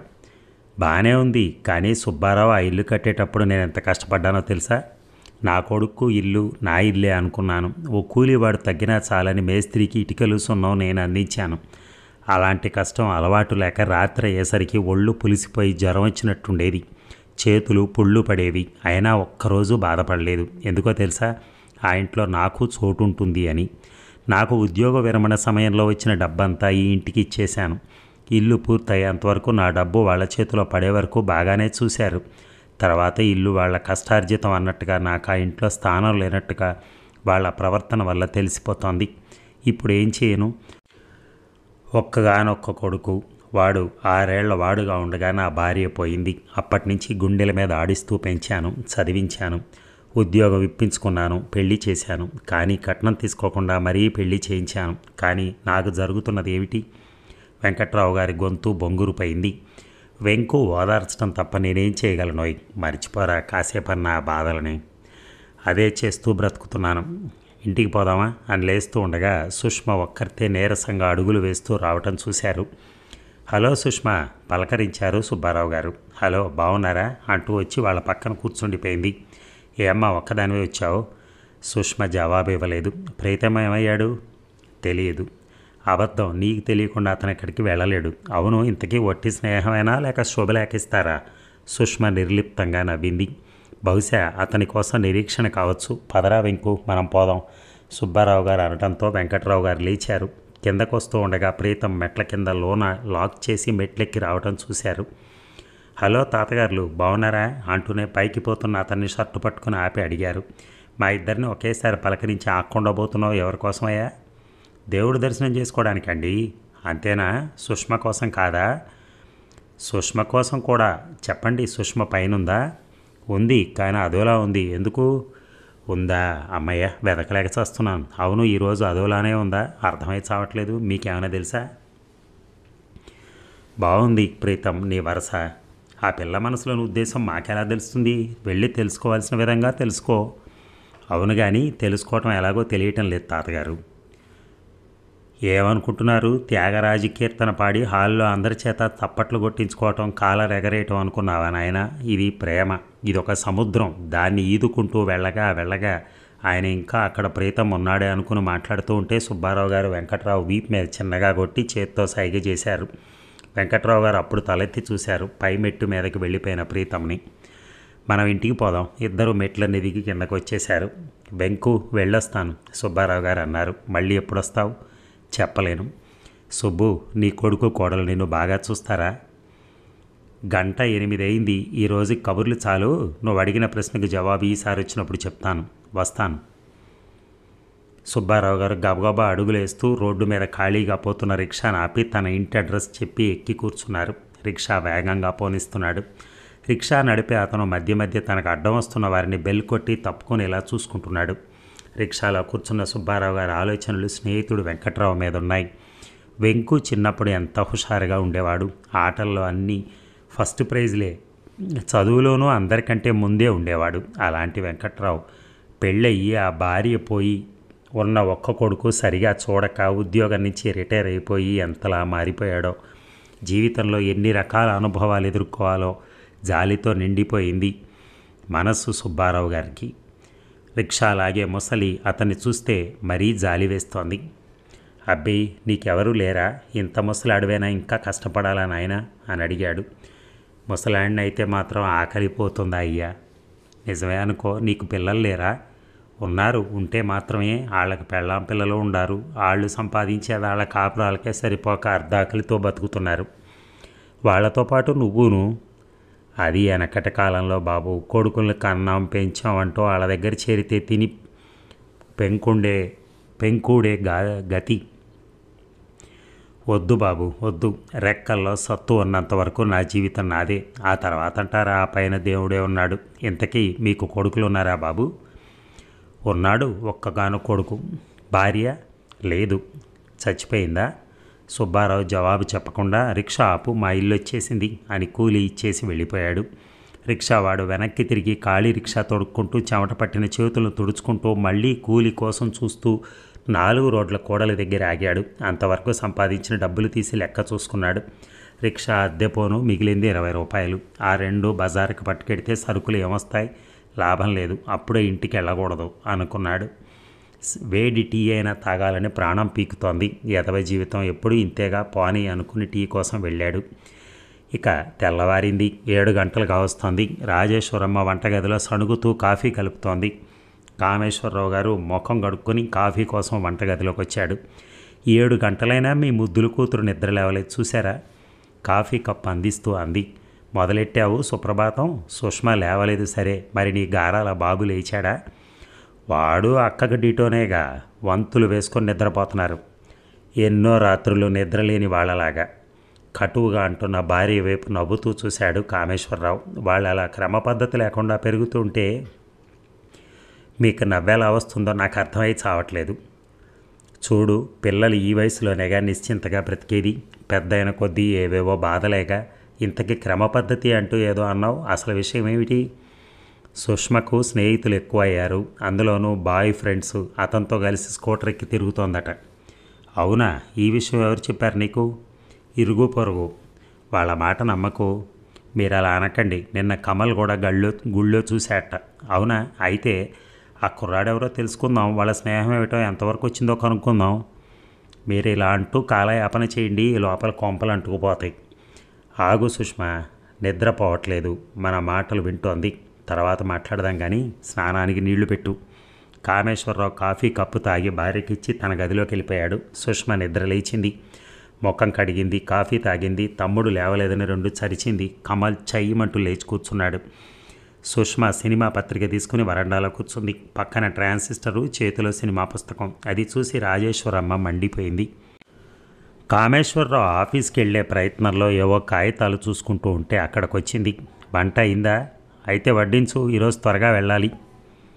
మీకెప్పుడు ఆఫీసు ఇల్లు వదిలి వెళ్ళారంటే రాత్రికే రావటం, ఈ లోపల ఇంట్లో ఏం జరిగినా పట్టించుకోరు. సరే, ఉద్యోగం మానేయమంటావా? కోపగించుకోకండి, నా బాధ అర్థం చేసుకోండి. నీ బాధ నా బాధ కాదా రాజీ? కాగితాలు చూస్తున్నానే కానీ మనసు వీటి మీద లేదు. నువ్వు చెప్పిన విషయం మీదే ఉంది, ఆలోచిస్తున్నాను. ఇంకా మాట్లాడకు. చూడు, సుష్మని వీలున్నంత వరకు బయటికి పోనీకు. మీరేదో చెప్తారు, వెళ్ళిపోతారు. లోపల నసుగుతూ వంటగదిలోకి వచ్చింది. భర్తకు వడ్డించింది. కామేశ్వరరావు భోజనం చేశాడు, బట్టలు మార్చుకున్నాడు, స్కూటర్ తీసుకున్నాడు, ఆఫీస్కి వెళ్ళిపోయాడు. ఆయన అటు వెళ్ళిన తర్వాత ఇటు కూతుర్ని నిలదీసి ఎక్కడికి వెళ్ళావేనన్నా అని అడగాలనుంది. అడుగుతుంది, కానీ ఏం లాభం? సుష్మ తెలివిగలది, జవాబు సూటిగా చెప్పదు. నువ్వు వట్టి పాతకాలం దానివి మమ్మీ అని అంటూ, నేను వెళ్ళరాని చోటుకి ఎందుకు వెళ్తానమ్మా, గుడికి వెళ్ళటం తప్ప చెప్పు అంటూ అమాయకంగా మొహం పెడుతుంది. అప్పుడు తను ఏం చెప్పాలి? కనుక నోరు మూసుకుని ఎక్కడో ఒక చోట వరుణ్ణి చూసి పెళ్లి చేసేయాలి. అంతకు మించిన పరిష్కారం లేదు. తీరి పెళ్ళై అత్తారింటికి వెళ్తే కానీ తనకు శాంతి ఉండదు, అంతే. ఆ పెళ్ళి ఎలా జరుగుతుందో మరి. రాజేశ్వరమ్మ ఈ ఆలోచనల్లో ఉండగానే పక్కింటి వాళ్ళ బాను సుష్మకు వచ్చి చెప్పింది, నీకు ఫోన్ వచ్చిందోయ్ అని. సుష్మ చెప్పులేసుకుని పరిగెత్తింది. గంట తర్వాత వచ్చింది హుషారుగా. ఎవరి దగ్గర ఇచ్చే ఫోను? రాజేశ్వరమ్మ హాల్లో కూర్చుంది. సుష్మ రాగానే అడిగింది, ఫ్రెండ్ అమ్మా అంటూ స్నానానికి వెళ్ళిపోయింది. ఫ్రెండ్ ఆడ ఫ్రెండో మగ ఫ్రెండో చెప్తేగా పళ్ళు కొరుక్కుంది రాజేశ్వరమ్మ. సుష్మ స్నానం చేసి వచ్చి బీరువాలో ఉన్న చీరలన్నీ పరీక్షిస్తోంది, ఏ చీర కట్టుకోవాలా అని. ఫ్రెండ్ ఏమని ఫోన్ చేసింది? లలిత బర్త్డే అట, భోజనానికి రమ్మంది, అటునుంచి అటే సినిమాకి కూడా వెళ్దామంది. అవును, ఎందుకమ్మా ఇలా ప్రశ్నల మీద ప్రశ్నలు వేస్తున్నావు? రాజేశ్వరమ్మ ఇంకేం మాట్లాడగలదు. అక్కడి నుంచి వెళ్ళిపోయింది. సుష్మకి ఏ చీర నచ్చడం లేదు. పోనీ ప్యాంట్ షర్ట్ వేసుకుందామంటే ఆ డ్రెస్ చూసి ఆముదం తాగిన వాళ్ళ మొహం పెడతాడు. ఓసారి ప్యాంట్ షర్ట్ వేసుకుని వెళ్ళినప్పుడు అన్నాడు, సుష్మ, మన దేశంలో స్త్రీలు కట్టుకునే చీరలు అందంగా ఉంటాయని ఫారినర్స్ మోజుపడి ఈ చీరలు కట్టుకోవడానికి తహతహలాడుతూ ఉంటే మీలాంటి అమ్మాయిలు చీరలు వదిలేస్తూ ఈ పిచ్చి డ్రెస్సులు ఫ్యాషన్ అనుకుంటూ వేసుకుని అవస్థపడుతున్నారు. ఇలాంటి డ్రెస్సులు వేసుకునే అమ్మాయిలను చూస్తే విసుగు, జాలి కలుగుతుంది నాకు. ప్రీతం ఆ రోజు అన్న మాటలు చెవిలో ప్రతిధ్వనిస్తూ ఉంటే చీర ఒక్కటి నచ్చక వాటి మధ్య కూర్చుండిపోయింది. తనకంటే ఎక్కువ రకాల చీరలున్న సీతామహాలక్ష్మి గుర్తుకు రాసాగింది. ఆ అమ్మాయి శ్రీమంతుల చిన్నారి. మార్కెట్లోని ఏ కొత్త రకాల చీరలు కొన్నా షాపు వాళ్ళు వాళ్ళ అమ్మకు ఫోన్ చేసి మరీ చెప్తారు. అంతే, ఆవిడ అప్పుడే వెళ్ళి కొని తెచ్చేస్తుంది. సీతామహాలక్ష్మి ఆ కొత్త షాపుని ఫ్యాషన్ చీరలను సింగారించుకుని కారెక్కి ప్రతి స్నేహితురాలు ఇంటికి వచ్చి అలా కూర్చుని అలా వెళ్తుంది. ఏ చీర కొత్తదా, ఏ షాప్లో కొన్నారు, ధర ఎంత, కొత్త ఫ్యాషన్ కదా, ఇలాంటి చీరలు ఇదే చూడటం చాలా బాగుంది ఇలా అనకపోతే సీతామహాలక్ష్మికి చాలా కోపం వస్తుంది. ఆ అమ్మాయి అందంగా లేకున్నా చీర అందాన్ని చూసుకునే దర్పం ప్రదర్శించి ఆ గుణం నచ్చదు తనకి. పైగా అసూయ కూడా అనిపిస్తూ ఉంటుంది. కోతి మొహానికి గీత చక్కన అని అమ్మ ఎప్పుడో ఆ మాటల సందర్భంగా అంది గుర్తుకొస్తే నవ్వొస్తుంది. సుష్మ ఆలోచనల నుంచి తేరుకుని చేతి వాచి చూసుకుంది. అమ్మో, అప్పుడే 10 గంటలు దాటిందనుకుని చీరల కుప్పలోంచి చిలకాకు పచ్చ సాదా చీర, మ్యాచింగ్ జాకెట్ తీసుకుని మిగతావన్నీ బీరువాలో కుక్కేసింది. డ్రెస్ చేసుకుని తల్లికి చెప్పింది, వెళ్ళొస్తానమ్మా అని. రాజేశ్వరమ్మ జవాబు ఇవ్వలేదు. సుష్మ అసలు తల్లి జవాబు కోసం ఎదురు చూడదు, ఆ అలవాటే లేదు. చెప్పులు వేసుకుని రోడ్డు మీదకి వచ్చేసింది. అప్పుడే ఎండగా అనిపిస్తోంది. ఈ ఎండలో నడిస్తే మొహం ఇక్కడే చెమట పట్టిపోతుంది. వెధవ ఎండకి పని పాట లేదు. విసుక్కుంటూ నడక సాగించింది. ఇక వెంకట్రావుకి ఏమీ తోచడం లేదు. కారణం మరేం లేదు. వారానికి ఒకసారైనా వచ్చి చూసిపోయే సుబ్బారావు 2 వారాలు గడిచినా రాలేదు. ఎందుకో రాలేదు, కారణం తెలియలేదు. పోనీ తన ఇంటి అడ్రస్ అయినా ఇచ్చాడా? ఇవ్వలేదు. ఎన్నిసార్లు అడిగినా ఇస్తాలే అంటాం తప్ప ఇవ్వటం జరగటం లేదు. తనే వస్తున్నాడు కదా అని ఆ విషయం తను పట్టించుకోలేదు. వెంకట్రావు మనసు ఏదోలా ఉంది. తన మనసులోని మాట చెప్పుకునే ఆప్తుడు అతను తప్ప మరొకరు లేకపోవడంతో సుబ్బారావు రాక కోసం ఒళ్ళంతా కళ్ళు చేసుకుని ఎదురు చూడటం అలవాటుగా మారిపోయింది. వెంకట్రావు గారు ఈరోజు మిత్రుడి కోసం ఎదురు చూసి చూసి ఇంకా ఒంటరిగానే ఆలయం కోసి బయలుదేరారు. అక్కడ ఆలయం మెట్ల దగ్గర కూర్చుని తన కోసం ఎదురు చూసే స్నేహితుడు కనిపించేసరికి ప్రాణం లేచి వచ్చింది. అంతలోనే కోపం కూడా వచ్చింది. ఎందుకురా ఇంటికి రాకుండా ఇక్కడ కూర్చున్నావు? నువ్వు ఎలాగూ వస్తావు కదా అని రాగం తీస్తున్నట్టే అన్నారు సుబ్బారావు గారు. అదే సంగతి. సరే అయితే కబుర్లు చెప్పు, ఎందుకు రాలేదు ఇన్నాళ్ళుగా? వెంకు, మనం హై స్కూల్లో చదివే రోజుల్లో మన క్లాస్లోనే ఒక చాకులంట అమ్మాయి ఉండేది, గుర్తుందా? చీటీ పూలలంగా బొట్ట చేతుల జాకెట్టు వేసుకుని వచ్చేది స్కూల్కి. పేరు మంగమణి, అయినా మంగ అని పిలిచేవాళ్ళం. గుర్తుకు రావట్లేదు. అస్తమానం కోడల గురించి ఆలోచిస్తూ మిగతా విషయాలన్నీ మర్చిపోతున్నట్టున్నావు, అవునా? సుబ్బారావు గారు నవ్వుతూ అన్నారు. కావచ్చు.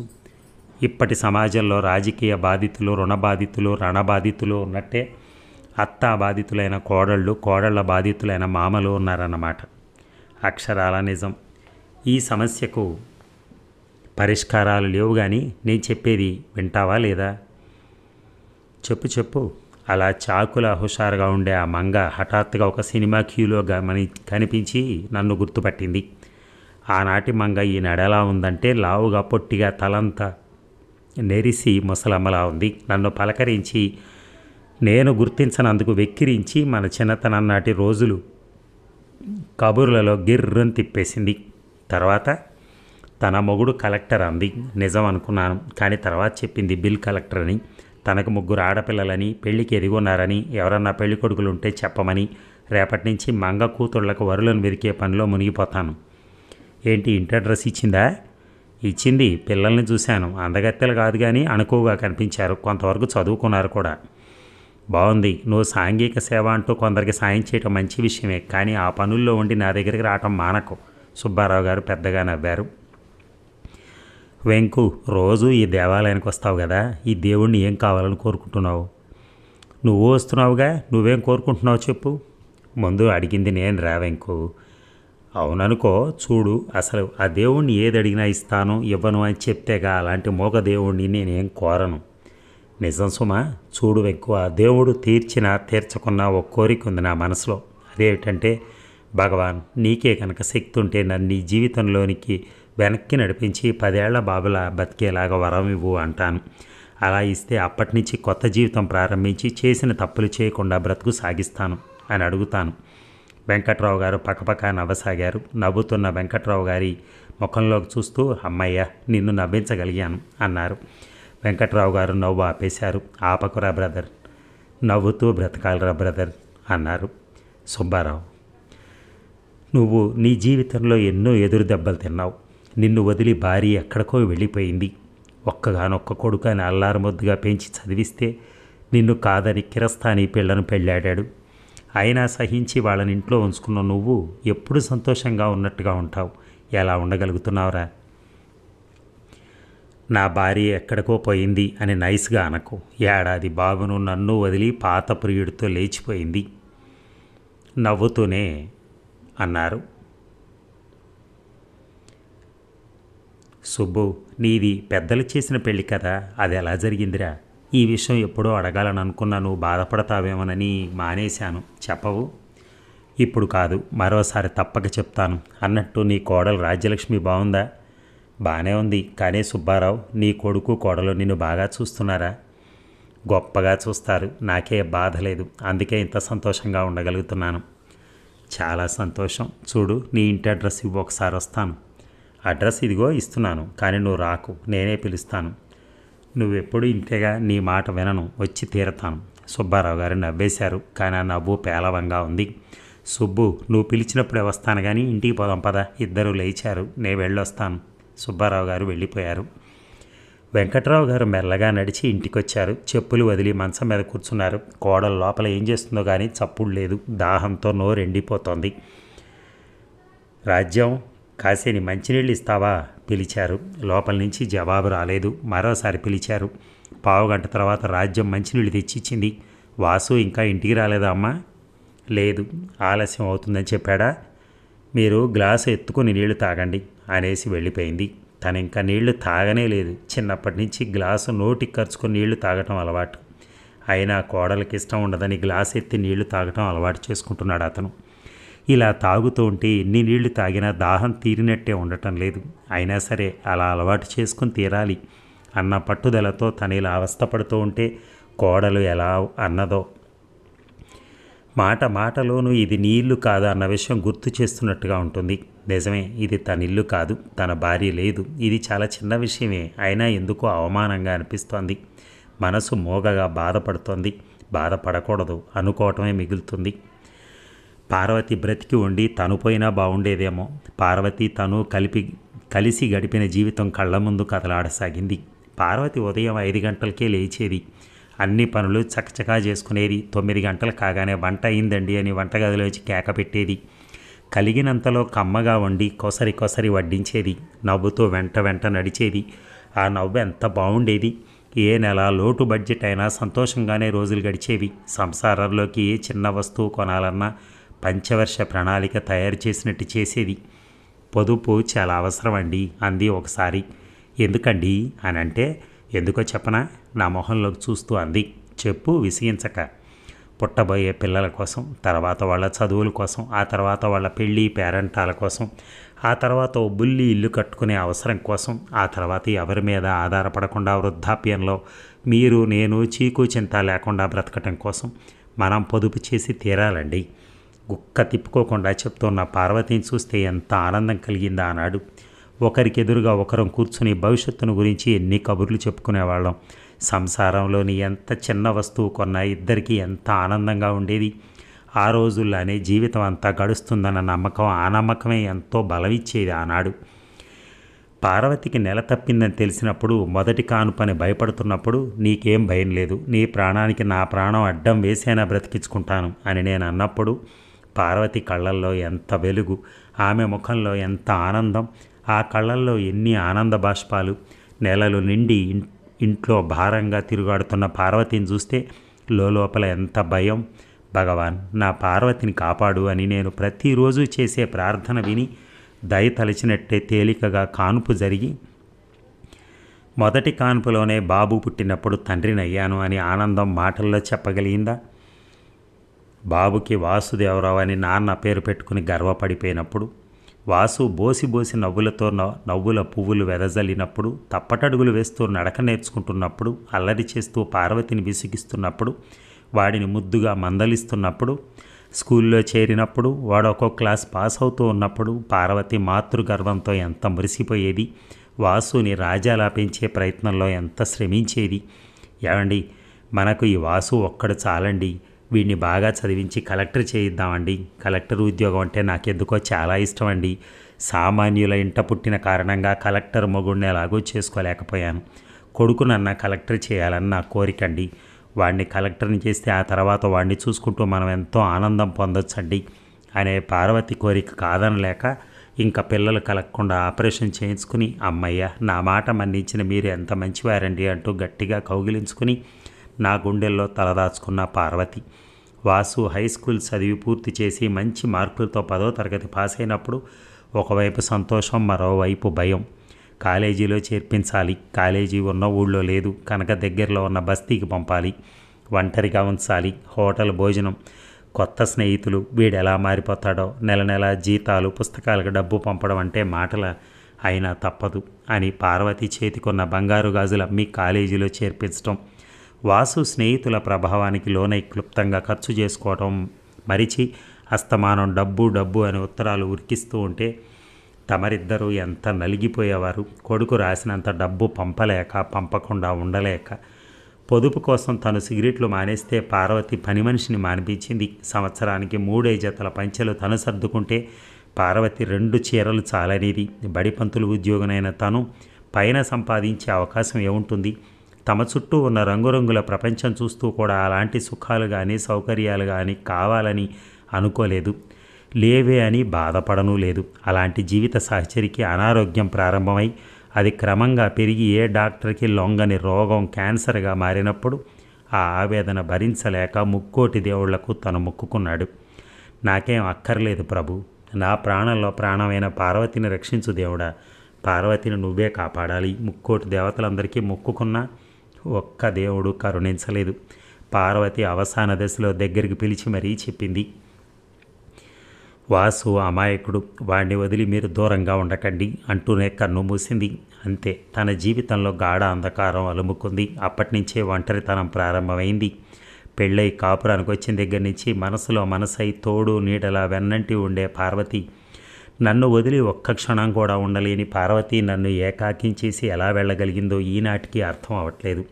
ఆ తర్వాత వాసుని కళ్ళల్లో పెట్టుకుని చూసుకున్నా వాడు బీకామ్ అయిన తర్వాత ఇంకా చదవను అన్నప్పుడు తన మనసుకి ఎంత బాధ కలిగింది. అమ్మ కోరిక మాట అని అంటే ముఖం అదోలా పెట్టి, అది తీరాలంటే నేను పెళ్లి చేసుకోకుండా ఆగాలి నాన్న. నా ఫ్రెండ్ చెల్లెలు రాజ్యలక్ష్మి అని, ఆ పిల్ల నాకు నచ్చింది. వాళ్ళు వెంటనే పెళ్లి చేసేస్తామంటున్నారు కనుక నేను చదువుకి స్వస్తి చెప్తున్నాను. మళ్ళీ మళ్ళీ అమ్మ కోరిక అంటూ నా మనసును బాధ పెట్టకండి అన్నాడు. ఎన్నాళ్ళు బాధపడ్డాడు తను. అయినా వాసు గమనించినట్లే ఉండిపోయాడు. ఉద్యోగం రాకున్నా పెళ్లి చేసేసుకుంటానన్నాడు. వద్దురా అన్నా వినిపించుకోలేదు. మనం రాజ్యాన్ని భరించలేకపోతే పోని, వాళ్ళ పుట్టింట్లోనే ఉంటుంది, మీరు భయపడకండి నాన్న అన్నప్పుడు నోరు మూసుకున్నాడు తను. కొడుకు ఉద్యోగం కోసం పడరాని పాటలు పడి అందరి చుట్టూనో తిరిగి ఎలాగో ఉద్యోగం అయితే వేయించుకోగలిగితే అప్పుడు కోడలు వచ్చేసింది. అంతే, పరిస్థితి మారిపోయింది. తను రిటైర్ అయినప్పుడు వచ్చిన కాస్త డబ్బు ఇల్లు కట్టుకుంటాను నాన్న, రాజ్యం తండ్రి స్థలం కొని ఇచ్చారనంటే ఇంకేమంటాడు, ఇచ్చేశాడు. ఆ తర్వాతనే రాజ్యంలో చాలా మార్పు వచ్చింది. తనను చూస్తూనే చికాకు రాజ్యానికి, ఎందుకో తెలియదు. ఆ పిల్ల చికాకు చూస్తే తనలో అసహనం పెరుగుతోంది. ఫలితం ఘర్షణ. అతి చిన్న విషయాలను కూడా పట్టించుకుని తప్పులు వెతికి ఆ కోడలు మనస్తత్వం అంటే రోత రోజు రోజుకి పెరిగిపోతోంది. ఇలా అయితే పార్వతి కోరిక తీర్చడం ఎంత కష్టం భగవంతుడా, నువ్వే దిక్కు. వెంకట్రావు గారి మనసు వికలమైనప్పుడల్లా భార్య పార్వతి గుర్తుకొస్తుంది. ఆమె గుర్తుకొచ్చినప్పుడల్లా తన గత జీవితం గుర్తుకొస్తుంది. అవి గడిచిపోయిన రోజులు, గుర్తు చేసుకుని ఏం ప్రయోజనం అని మనసు మందలిస్తూనే ఉంటుంది. మనసు గాయపడినప్పుడల్లా పాత జ్ఞాపకాలు మనసులో మెదులుతాయి. అప్పటికి అప్పుడు కాస్త శాంతి కలుగుతుంది, అంతే. ఇంతకు మించి ప్రయోజనం ఏమీ లేదు అని తనకు తెలుసు. వెంకట్రావు గారు ఆలోచనలు కట్టిబెట్టి ప్రస్తుతానికి వచ్చారు. నాన్న, ఓ నాన్న అన్న కొడుకు పిలుపు చెవులో ఇప్పటికి దూరింది. వాసు, పిలిచావా బాబు? ఒక్కసారి కాదు 4 సార్లు పిలిచాను. అవునా, వినపడలేదురా. ఇంతకీ నువ్వు వచ్చి ఎంతసేపు అయింది నాయన? గంట గడిచిపోయిందా? చేతిలో తాగని నీళ్ల గ్లాస్ అలాగే ఉండటం గమనించి అరే అనుకుని గ్లాస్ ఎత్తుకుని నీళ్లు తాగి కింద పెట్టారు. నాన్న, గుడికంటూ వెళ్ళి ఇంత ఆలస్యంగా ఇల్లు చేరితే ఎలా నాన్న? వాసు మొహం చిటపటలాడిపోతుంది. ఓ ఇదా సంగతి, మీ కోప కారణం చిత్రంగా ఉంటుందిరా, పైకి అనబోయే లోపల అనుకున్నారు. రండి భోజనానికి వస్తూ ఆ గ్లాస్ కూడా తేండి. ఇప్పుడే నీళ్లు తాగానరా, అప్పుడే భోజనం చేయలేను.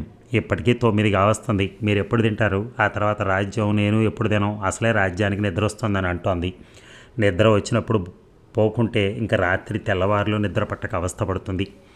అలాగా, నాకు ఈ విషయం తెలియదు. సరే, కాళ్ళు కడుక్కుని వస్తున్నాను, వడ్డించమను. వాసు లోపలికి వెళ్ళాడు. రాజ్యం, నాన్న వస్తున్నారు, అన్నం వడ్డించు. నేను లేవను. అలా అనకూడదు రాజ్యం, నాన్న త్వరగా తినేస్తారులే, తర్వాత మనం తిందాం. నీకోసం నేను ఉండిపోయాను కదా. ఆ ముసలాయన విస్తరం ముందు కూర్చుని ఒక్కొక్క మెతుకు నవిలి తిని లేచేసరికి తెల్లారుతుంది అని విసుగు నిండిన స్వరంతో అంది. ఈ మాటకు వాసు జవాబు చెప్పలేదు. రాజ్యం లేవలేదు. వెంకట్రావు గారికి ఈ మాటలన్నీ వినిపిస్తున్నాయి. ఆయన మనసు బగ్గుమంది. అంతలోనే దుఃఖం వచ్చింది. పార్వతి వాసుని గారంగా పెంచాం కానీ పిరికి వెధవలా తయారు చేయలేదే. మరి వీడి నోట్లోంచి మాట రాదేమే, వెధవలా తయారయ్యాడు. వాసు మళ్ళీ భార్యను బ్రతిమలాడటం వినిపిస్తోంది. వెంకట్రావు గారి ఆగ్రహం పెరిగిపోతోంది. రాజ్యం కస్సుబుస్ అంటోంది. వాసు, నాకు ఆకలిగా లేదు, నేను అన్నం తిన్నాం అని కేకబెట్టారు. వాసు గాబరా పడిపోయాడు. నేను వడ్డిస్తాను రండి నాన్న అన్నాడు వంటగదిలోకి వెళుతూ. అక్కర్లేదు, అన్నం తినగాక తినను, నా మొహాన ఇంకాసే మంచినీళ్ళు తాగలే. వాసు ఇక లాభం లేదని గ్రహించాడు. మంచినీళ్ళు మరో గ్లాస్తో మజ్జిగ, ఒక అరటిపండు తెచ్చాడు. అవి చూడగానే వెంకట్రావు గారికి కాస్త కోపం తగ్గింది. పిచ్చిన ఆయనకి నేనంటే ఎంత ప్రేమో. ఆ రాక్షసికి భయపడి పైకి కనపడ్డు అనుకొని అరటిపండు అక్కర్లేదని మజ్జిగ అందుకుని తాగేశాడు. వాసు లోపలికి వెళ్ళిపోయాడు. 10 నిమిషాల తర్వాత రాజ్యం లేచిన చప్పుడు వినిపించింది. ఇద్దరు భోజనం చేస్తున్న పళ్ళాల చప్పుడు, గ్లాసుల చప్పుడు వినిపించింది. అప్పటికి 9 గంటలు దాటింది. రాజ్యం నాన్న రావటం ఏమంత ఆలస్యమైందని అలా విసుక్కున్నావు? రాజ్యం జవాబు ఇవ్వలేదు. ఆయన పెద్దవారు అయ్యారు అన్న గౌరవం అన్నా లేకుండా ఏదో ఒకటి అంటావు. మధ్య మధ్య పస్తులు పెడుతూ ఉంటావు. ఇది నీకు బాగుంటుందా? ఆ మాట విన్న వెంకట్రావు గారి మనస్సు శాంతించింది. ఈ మాటకి రాజ్యం జవాబు ఇవ్వలేదు. నీ తండ్రి అయితే ఇలాగే చేస్తావా? కోపంగా అంటున్నాడు. అంతే. తినే అన్నం కంచం విసిరి కొట్టి లేచి వెళ్ళిపోయింది రాజ్యం. వాసు తల పట్టుకున్నాడు. నువ్వు ఆయన కలిసి నా ప్రాణం తీస్తున్నారు అన్నాడు. ఆ మాట విన్న వెంకట్రావు గారి మనసు బాధపడసాగింది. పిచ్చి నాయన, నిన్ను బాధ కలిగించనులేరా. రాజ్యం ఏమన్నా ఊరుకుండిపోతానులేరా లోపల అనుకుంటూ మంచం మీద వాలిపోయారు. ఆయనకి చాలా పొద్దుపోయే వరకు నిద్ర పట్టలేదు. ఇక రాజేశ్వరమ్మ పోరగా కామేశ్వరరావు గారు సుష్మకు ఒక పెళ్లి కొడుకుని చూశారు. అబ్బాయి ఎంకామ్ పాస్ అయ్యాడు, బ్యాంకులో ఆఫీసర్ ఉద్యోగం చేస్తున్నాడు అని చెప్పాడు. అయితే ఇంకా ఆలస్యం దేనికి? సుష్మను చుట్టానికి రమ్మని చెప్పండి. ఉండు, సుష్మకు ముందు ఈ పెళ్లి కొడుకు వివరాలు చెప్పడం మంచిదేమో అని ఆలోచిస్తున్నాను. దాన్ని అడిగేదేమిటి? నీకు ఈ కాలం పిల్లల సంగతి బొత్తిగా తెలియదు రాజీ అని విసుక్కున్నాడు. తెలియక కాదండి, వాళ్ళని అడిగితే కొండ మీద కోతిని దింపమంటారు, మనం దింపగలమా? కామేశ్వరమ్మ జవాబు చెప్పలేదు. కామేశ్వరరావు, అబ్బాయి చూడటానికి బాగుంటాడా? ఆ విషయంలోనే కాస్త తక్కువ మార్కులు అతనికి. అయితే సుష్మ ఒప్పుకోదు, మీరు కబుర్లు చెప్పి ఒప్పించాలి. సరే చూద్దాం. ఇంతకీ సుష్మ ఎక్కడికి వెళ్ళింది? రింగు మ్యాచ్ ఉందని ఉదయం 10 గంటలకు వెళ్ళింది. సాయంత్రం 6 గంటలకు వస్తున్న ఇల్లు చేరలేదు. ఇంతలో కమల్ పరుగునొచ్చాడు. అమ్మా, అక్క ఈరోజు మ్యాచ్ ఓడిపోయింది, మొహం చూడు ఎలా పెట్టుకుందో. ఇప్పుడు సమయం కాదనుకున్నారు పేపర్ చేతుల్లోకి తీసుకుంటూ. సుష్మ సరాసరి తన గదిలోకి వెళ్ళి తలుపు మూసుకుంది. రాత్రి 8ంటికి భోజనానికి తల్లి పిలిచినప్పుడు కానీ తలుపు తెరిచి బయటికి రాలేదు. కామేశ్వరరావు ముందే చెప్పాడు భార్యకి, మ్యాచ్ ఏమైంది అని అడక్కో, నేను అడగను అని. అలాగే, కానీ పెళ్లి చూపుల విషయం మాత్రం చెప్పండి అంటూ లేచి వెళ్ళి డైనింగ్ టేబుల్ ముందున్న కుర్చీలో కూర్చున్నారు. కమల్, సుష్మ కూడా వచ్చి కూర్చున్నారు. కామేశ్వరరావు చిన్నపిల్లవాళ్ల రాజేశ్వరమ్మని ఆటలు పట్టిస్తూ మధ్య మధ్య జోకులు విసురుతూ వాతావరణం తేలిక చేశాడు. సుష్మ మౌనం ఇంకా అలాగే ఉంది. అయినా తను చెప్పదలుచుకున్నది చెప్పాలని కూతుర్ని ఉద్దేశించి అన్నారు. సుష్మ ఆలోచనలు ఇక్కడ లేవు. గేమ్ జరుగుతుండగా ప్రీతం వాళ్ళ వదిన చెల్లెల వైపు చేరి పాయింట్లు పోగొడుతున్న అమ్మాయికి ధైర్యం నూరిపోసి ఎంకరేజ్ చేసి ధైర్యాన్నిచ్చి ఓడిపోవాల్సిన అమ్మాయిని గెలిపించాడు. ఓడిపోయిన బాధ కంటే ప్రీతం చేసిన ఈ పని తనను మరీ గాయపరిచింది. కోపం తెచ్చుకుని ఆటను మరీ పాడు చేసుకుంది తను. ఫలితం ఓటమి. ఒక ఆంధ్ర అమ్మాయి చేతిలో హైదరాబాద్ అమ్మాయి ఓటమి. ఇదే భరించరాని బాధగా ఉంది. తను తెలుగు అమ్మాయి అయినా తను హైదరాబాద్లోనే పుట్టి పెరగటం వల్ల ఆంధ్ర అంటే జిల్లాల నుంచి వచ్చిన అమ్మాయిలను అలా పిలవటం సుష్మకు అలవాటు. అంతే. గేమ్ అయిపోగానే ఎవరో ఫ్రెండ్తో నవ్వుతూ కబుర్లు చెప్తున్న ప్రీతం దగ్గరికి వెళ్ళి వీపు మీద 2 వడ్డించాలని వెళ్ళింది. హఠాత్తుగా వెనుతిరిగిన ప్రీతం క్షణం తెల్లబోయాడు. అంతలోనే తన కోపాన్ని గ్రహించి కాబోలు, హలో సుష్మ గారు, కంగ్రాచులేషన్స్ అన్నాడు. ఎందుకో? రన్నర్గా ప్రైజ్ తీసుకోబోతున్నందుకు. చూడండి, మీరు ప్రైజ్ తీసుకుంటున్నప్పుడు క్లాప్స్ కొట్టడానికి నా స్నేహితులు 25 మందిని రెడీగా ఉంచాను. ఫ్రెండ్స్ రండి. ఇరుగో మాజీ సుష్మ గారు, ఈ ఏటి రన్నర్షిప్ విజేత గారు. అక్కడున్న 10 మంది కుర్రాళ్ళు నమస్కారం అంటూ చేతులు జోడించారు. ప్రతి నమస్కారం చేసింది. మీరు ఎందుకు వచ్చారు ఇక్కడికి? పాపం అమాయకురాలను ఒంటరిగా వదిలితే ఈ గ్రౌండ్ను చూసే దడుచుకుంటుంది. కానీ ఆ పైన మీరు చిత్తుగా ఓడించేయగలరని, అలా ఓడిపోతే ఆ పిల్ల తిరిగి వాళ్ళ ఊళ్ళో తలెత్తుకోలేదని, ఆ తర్వాత చెల్లెలు ఓడితే ఈ జన్మలో మా వదిన నాకు సాదర ఖర్చుకు నయా పైసా కూడా ఇవ్వదన్న భయంతో మా వదిన చెల్లెలు గారికి ధైర్యం నూరిపోయాల్సి వచ్చింది. అసలు ఆ అమ్మాయి మంచి ప్లేయరే అయినా కొత్త చోట కాస్త ఫంక్ అవుతుంది. అందువల్ల ప్రీతం గుక్క తిప్పుకోకుండా చెప్తుంటే సుష్మ ఆగు అంది. అందుకోసం నేను ఓడిపోయేలా చేస్తావా? మీరెప్పుడు విజయం సాధిస్తూనే ఉంటారుగా, ఈ ఒక్కసారికి వదిలేయండి. మరొకసారి మీరు ఏ ఆటలో పోటీ చేస్తున్నా నాకు చెప్పండి, మేము వెంటుంటాను అని ప్రామిస్ చేస్తున్నాను. కావాలంటే చెయ్యబండి, ఒట్టేస్తాను. నీ ఎంకరేజ్మెంట్ నాకేం అక్కర్లేదు. చూడు, నీ పరిచయానికి గుడ్ బై, వస్తాను అని సుష్మ విసవిస నడిచి వచ్చేసింది. వెనక నుంచి ప్రీతం పిలుస్తూనే ఉన్నాడు. సుష్మ గారు ఆగండి, ఆగి ఆలోచించండి కాస్త. నేను చెప్పేది విని మరీ వెళ్ళండి. మీ నిర్ణయం సరిగ్గా లేదు, అలా వెళ్ళకండి. తను వినిపించుకోలేదు. ప్రైజ్ మరో స్నేహితురాల్ని తీసుకురమ్మని వచ్చేసింది. మనసు బగబగా మండిపోతుండగా ఆటల్లో ఎప్పుడూ విజయాన్నే చవిచూసే తన మనసు అపజయాన్ని భరించలేకపోతోంది. ఇంటికి వచ్చి 2 గంటలు గడిచినా ఇంకా మనసు కుదుట పడలేదు. సుష్మ ఈ ఆలోచనలో ఉండగా తండ్రి పిలవటం వినిపించింది.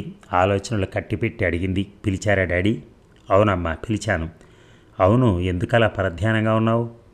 ఏం లేదు డాడీ, ఏం లేదు, కాస్త తలనొప్పిగా ఉంది. అలాగా, అయితే భోజనం కానిచ్చి పడుకో. రాజేశ్వరమ్మ భర్త పెళ్లి చూపుల విషయం కూతురికి చెప్తాడని, ఆ విషయం విన్న కూతురు ఏమని జవాబిస్తుందో వినాలని సిద్ధంగా కూర్చుంటే ఆ మాట చెప్పకుండా హాయిగా నిద్రపోమ్మా అన్న భర్తను మింగేయాలన్నంత కోపం వచ్చింది. ఇదేమిటి అన్నట్టు కళ్ళతో ప్రశ్నించింది. సమయం కాదు రాజీ, ఇలాంటి విషయాల్లో తొందర పనికిరాదు అన్నట్టు కళ్ళతోనే జవాబిచ్చాడు ఆయన. అంతే, రాజేశ్వరమ్మ నోరు మూసుకుంది. భోజనాలు అయిపోయాయి. సుష్మ తన గదిలోకి వెళ్ళిపోయింది. రేడియో ట్యూన్ చేసింది. కిటికీ దగ్గరగా వెళ్ళి కూర్చుంది. రేడియోలోంచి పాటలు వినిపిస్తున్నాయి. కిటికీలోంచి వెన్నెల పడుతూ ఉంది. ఆ దగ్గరలో ఉన్న సన్నజాజి తీగ పందిరి అంతా అల్లుకునుంది.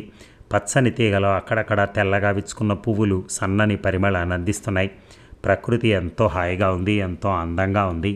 మనసులోని చికాకు మెల్లమెల్లగా పోయింది. ఆకాశంలోని చందమామల మబ్బుల చాటును దోబూచులాడుతున్నాడు. ఆ చందమామలో నుంచి ప్రీతం తనను తొంగి చూస్తున్నట్టు. ఆగండి, ఆలోచించండి, నా మాట వినండి అన్న అతని గొంతు పదే పదే చెవుల్లో ప్రతిధ్వనిస్తోంది. అతను ఎటు నడుస్తూ అయినా సరే శాంతము లేక సౌఖ్యము లేదు అని కూని రాగం తీసి ఆ కీర్తన చెవుల్లో వినిపిస్తోంది. ఆరే, ప్రీతం ఎలా వచ్చాడు ఈ సమయంలో అని ఉలిక్కిపడి చుట్టూ చూసింది. ఎవరూ కనిపించలేదు. మరి ఈ పాట ఎక్కడి నుంచి వచ్చినట్టు అర్థం కావట్లేదు. చాలాసేపటి తర్వాత అర్థమైంది, ఆ పాట బయట నుంచి రావటం లేదు, తన మనసులోంచి వినిపిస్తోంది అని. సుష్మకు మనసు మీద చెప్పలేనంత కోపం వచ్చేసింది. ఏమే, నువ్వు చెప్పినట్టు వినకపోయావో నీ సంగతి తెలుసుగా అని గద్దించింది. అంతే, పాట ఆగిపోయింది. సుష్మ పెదవుల మీద చిరునవ్వు మెరిసింది. ఆవలెంతొచ్చేసింది. కళ్ళ మీదకి నిద్ర వచ్చేసింది. అంతే, సుష్మ లేచొచ్చి ఫ్యాన్ ఆన్ చేసి మంచం మీద వాలింది. నైట్ డ్రెస్లో ఉన్న సుష్మ కాసేపటికే నిద్రాదేవి ఒడిలోకి జారిపోయింది. ఇక సుష్మ లేచేసరికి తెల్లవారి కాఫీ తాగేసరికి 7 గంటలైంది. గడ్డం చేసుకుంటున్న కామేశ్వరరావు దగ్గరికి వచ్చింది రాజేశ్వరమ్మ. అమ్మాయి లేచిందండి, ఇవాళ దానికి చెప్పి పెళ్లివారిని రేపు రమ్మని కబురు పంపండి. నువ్వు చెప్పినట్టే చేస్తానుగా, నీ సుష్మని ఇలా పిలువు. రాజేశ్వరమ్మ తను చెప్పకుండా కమల్కి చెప్పమంది. అతను చెప్పాడు. డాడీ పిలుస్తున్నారా? ఎందుకు? తమ్ముడిని అడిగింది. తెలియదు. అబద్ధం చెప్పకు. ఈ ఇంట్లో ఏం జరిగినా జరుగుతున్నా నాకంటే నీకే ముందు తెలుస్తుంది. కావచ్చు, కానీ ఇప్పుడు తెలియదు. కమల్ వెళ్ళిపోయాడు. డాడీ పిలిచారట. ఏం చేస్తున్నావు? ఏం చేయట్లేదు. అయితే అలా కూర్చో. సుష్మ కూర్చుంది. చదువు ఇంకా ఆపేసినట్టే కదూ? అమ్మ వద్దందగా. అమ్మ అభిప్రాయాలను అన్నింటినీ గౌరవిస్తావు కదూ? సుష్మ మౌనంగా ఉండిపోయింది. విషయం ఎలా ప్రారంభించాలా అని కామేశ్వరరావు ఆలోచిస్తున్నాడు. ఇందుకేనా డాడీ పిలిచారు? కుర్చీలోంచి లేచింది సుష్మ. కాదు, కూర్చో. సుష్మకు అసహనంగా ఉంది. ఇది గ్రహించి అన్నాడు. చూడమ్మా, నీకు పెళ్లి చేసేయాలంటోంది మీ అమ్మ. నేను ఒక సంబంధం చూశాను నీకోసం. పెళ్లి కొడుకు బ్యాంకులో ఆఫీసరు, ఎంకామ్ పాస్ అయ్యాడు. నాకు నచ్చాడు. అందువల్ల వాళ్ళ రమ్మన్నాను నేను చూసుకోవటానికి. ఆశ్చర్యంగా తండ్రి కళ్ళల్లోకి చూడసాగింది. రేపు నీకేం పని లేదు కదా? ఉన్నా దాన్ని వాయిదా వేసుకోమని చెప్తున్నాను. డాడీ, ఏమిటి? నా పెళ్ళి? అవును, నీ పెళ్ళి గురించే ఇప్పుడు చెప్పేది. అర్థమైందా? డాడీ, నాకు ఇప్పుడే పెళ్ళి వద్దు. ఎందుకనొద్దు? రాజేశ్వరమ్మ సుడిగాల్లా వచ్చింది. సుష్మకు అర్థమైంది ఇదంతా తల్లి చేస్తున్న పనేనని. అందుకే జవాబు ఇవ్వకుండా మొహం చిట్లించి ఊరుకుంది. చూడండి, దానికి చెప్పేది ఏమిటి? దానికి ఏం తెలిసినాను అసలు? అయినా చెప్పారు, ఇక చాలు. కానీ ఆ పెళ్లివారిని రమ్మని కబురు చేయండి. వీల్లేదు, నాకు ఇప్పుడే పెళ్లి చేసుకోవాలని లేదు డాడీ. పోనీ ఆగుదామా? భార్య వైపు చూశాడు. రాజేశ్వరమ్మ గయ్యమంది. చూడండి, ఈ వయసులోని ఏ ఆడపిల్లని గదిపినా అచ్చం దీనిలాగే కబుర్లు చెప్తుంది. ఒకవైపు ఇలా చెప్తోంది, మరోవైపు అలా చేస్తుంది. లోకం మననంటుంది కనుక దాని మాట వినకండి. పెళ్లి చూపులు ఏర్పాటు చేయండి. తండ్రి తన మాట వినిపించుకునేలా లేడు. ఇప్పుడు ఎలా? ఆలోచిస్తూ ఆ గదిలోంచి హాల్లోకి వచ్చేసింది. అయినా మనసులో భయంగా ఉంది. అందుకే గట్టిగా అరిచింది. నాకిష్టం లేని పెళ్లి చూపులు ఏర్పాటు చేస్తే పోయేది మీ పరువే. ఇందుకు నా బాధ్యత లేదు. ఆ తర్వాత నన్ను కోపగించుకున్నా పర్వాలేదు. సుష్మ గదిలోకి వెళ్ళి తలుపులు గడియ పెట్టుకుంది. మనసులో లేదు. ఇప్పుడు ఎలా? నిన్ననేగా ప్రీతంని నీ స్నేహానికి గుడ్ బై అని చెప్పొచ్చేసింది. ఇప్పుడు ఏం చేయాలి? కోపం వచ్చేస్తోంది. ఎవరి మీదో తెలియని కసి పెరుగుతూ ఉంది. బయట నుంచి తల్లిదండ్రులు పడే ఘర్షణ అస్పష్టంగా వినిపిస్తోంది. తల్లి ఏం చేయాలనుకున్నా ఎలాగో ఒకలాగా చేసి తీరుతుంది. అందుకే భయంగా ఉంది. ఈ పరిస్థితి నుంచి తప్పించుకోవటం ఎలా? సుష్మ తల వేడెక్కిపోతూ ఉంది ఆలోచనలతో. ఇక సుబ్బారావు గారు మరో 10 రోజులు కనిపించక తర్వాత వచ్చారు. ఇద్దరు స్నేహితులు షికారుకు బయలుదేరారు దేవాలయం దగ్గరికి. దేవాలయం చాలా రద్దీగా ఉంది వచ్చేపోయేవారితో. ఈరోజు విశేషం ఏమిట్రా వెంకు, ఇంతమంది భక్తులు దేవుని దర్శించుకున్నారు? తెలియదు. కారణం ఏమైనా ఈ తరం వాళ్ళకి దేవుడి మీద భక్తి ఎక్కువైంది. నిజం సరేలేరా వెంకు. ఈ విషయానికి ఒక విధంగా సంతోషం, మరో విధంగా కోపం వస్తూ ఉంటుంది. నాకెందుకంటే స్వయం కృషి మీద నమ్మకం పోగొట్టుకుని గొంతెమ్మ కోరికలు పెంచుకుని అవి తీరే దారి లేక, తీర్చే దాత అంతకన్నా లేక అందరూ అందలాలెక్కాలని అందుకు ఒకే ఒక్క దారి వెతుక్కుంటున్నారు. అదే దేవుడికి లంచం చూపి తమ కోరిక తీర్చమని వేడుకోవటం. 4 కొబ్బరికాయలు కొట్టడం, హుండీలో రూపాయల నోట్లు కట్టలు వేయటం, నా కోరిక తీర్చమని దబాయించటం. పాపం మోగదేవుడు ఇదంతా ఎలా సహిస్తున్నాడో. ఇదయ్యా ఈ తరం వాళ్ళ వరుస. వెంకట్రావు పక్కపక్క నవ్వారు. సుబ్బారావు, దేవుణ్ణి కూడా లంచగొడించేస్తున్నారంటావు. అక్షరాల అంతే. చూడు, ఈ విషయం ఈనాటిది కాదు. మనిషిలో మానసిక బలహీనత ఉన్ననాటి నుంచి ఇది సాగుతూనే ఉంది. అయితే ఇది ఇప్పుడు మరీ ఎక్కువైనట్టు కనిపిస్తోంది. ఒకవైపు దేవాలయాలు కిటకిటలాడిపోతున్నాయి, మరోవైపు మనిషిలోని రాక్షస ప్రవృత్తి పెరుగుతోంది. ఈ రెంటికి పొత్తు బొత్తిగా కుదరటం లేదు, సుబ్బారావు గారు ఆవేదనతో అన్నారు. నిజం. ఈ తరం మనుషులు, వారి అలవాట్లు, అభిప్రాయాలు చూస్తుంటే చెడ్డ విసుగు కలుగుతోంది నాకు, వెంకట్రావు గారు కోపంగా అన్నారు. ఈ తరం వాళ్ళందరి మీద కోపగించుకోకు మరి, నవ్వాడు సుబ్బారావు. కోపగించుకుంటాను, మంచి వాళ్ళని కాదు. సంకుచిత అభిప్రాయాలు ఉన్న వాళ్ళ మీద, వాళ్ళ దురలవాట్ల మీద, వాళ్ళ స్వార్థపరత్వం మీద, వాళ్ళ ఏకాకి మనస్తత్వం మీద, వాళ్ళ విశృంఖల తత్వం మీద. Stop friend. ఈ తరం వాళ్ళని ఏకటం ఇంక చాలు. వెంకట్రావు ఆవేశం అణుచుకున్నాడు. బ్రదర్, నువ్వు చెప్పిన లాంటి వాళ్ళు ఈనాడే కాదు ఏనాడు ఉన్నారు. అలాంటి వాళ్ళని నువ్వు నేను ఎవ్వరం మార్చలేము కనుక ఆ విషయం వదిలేద్దాం. అయితే ఒక్క మాట చెప్పక తప్పదు.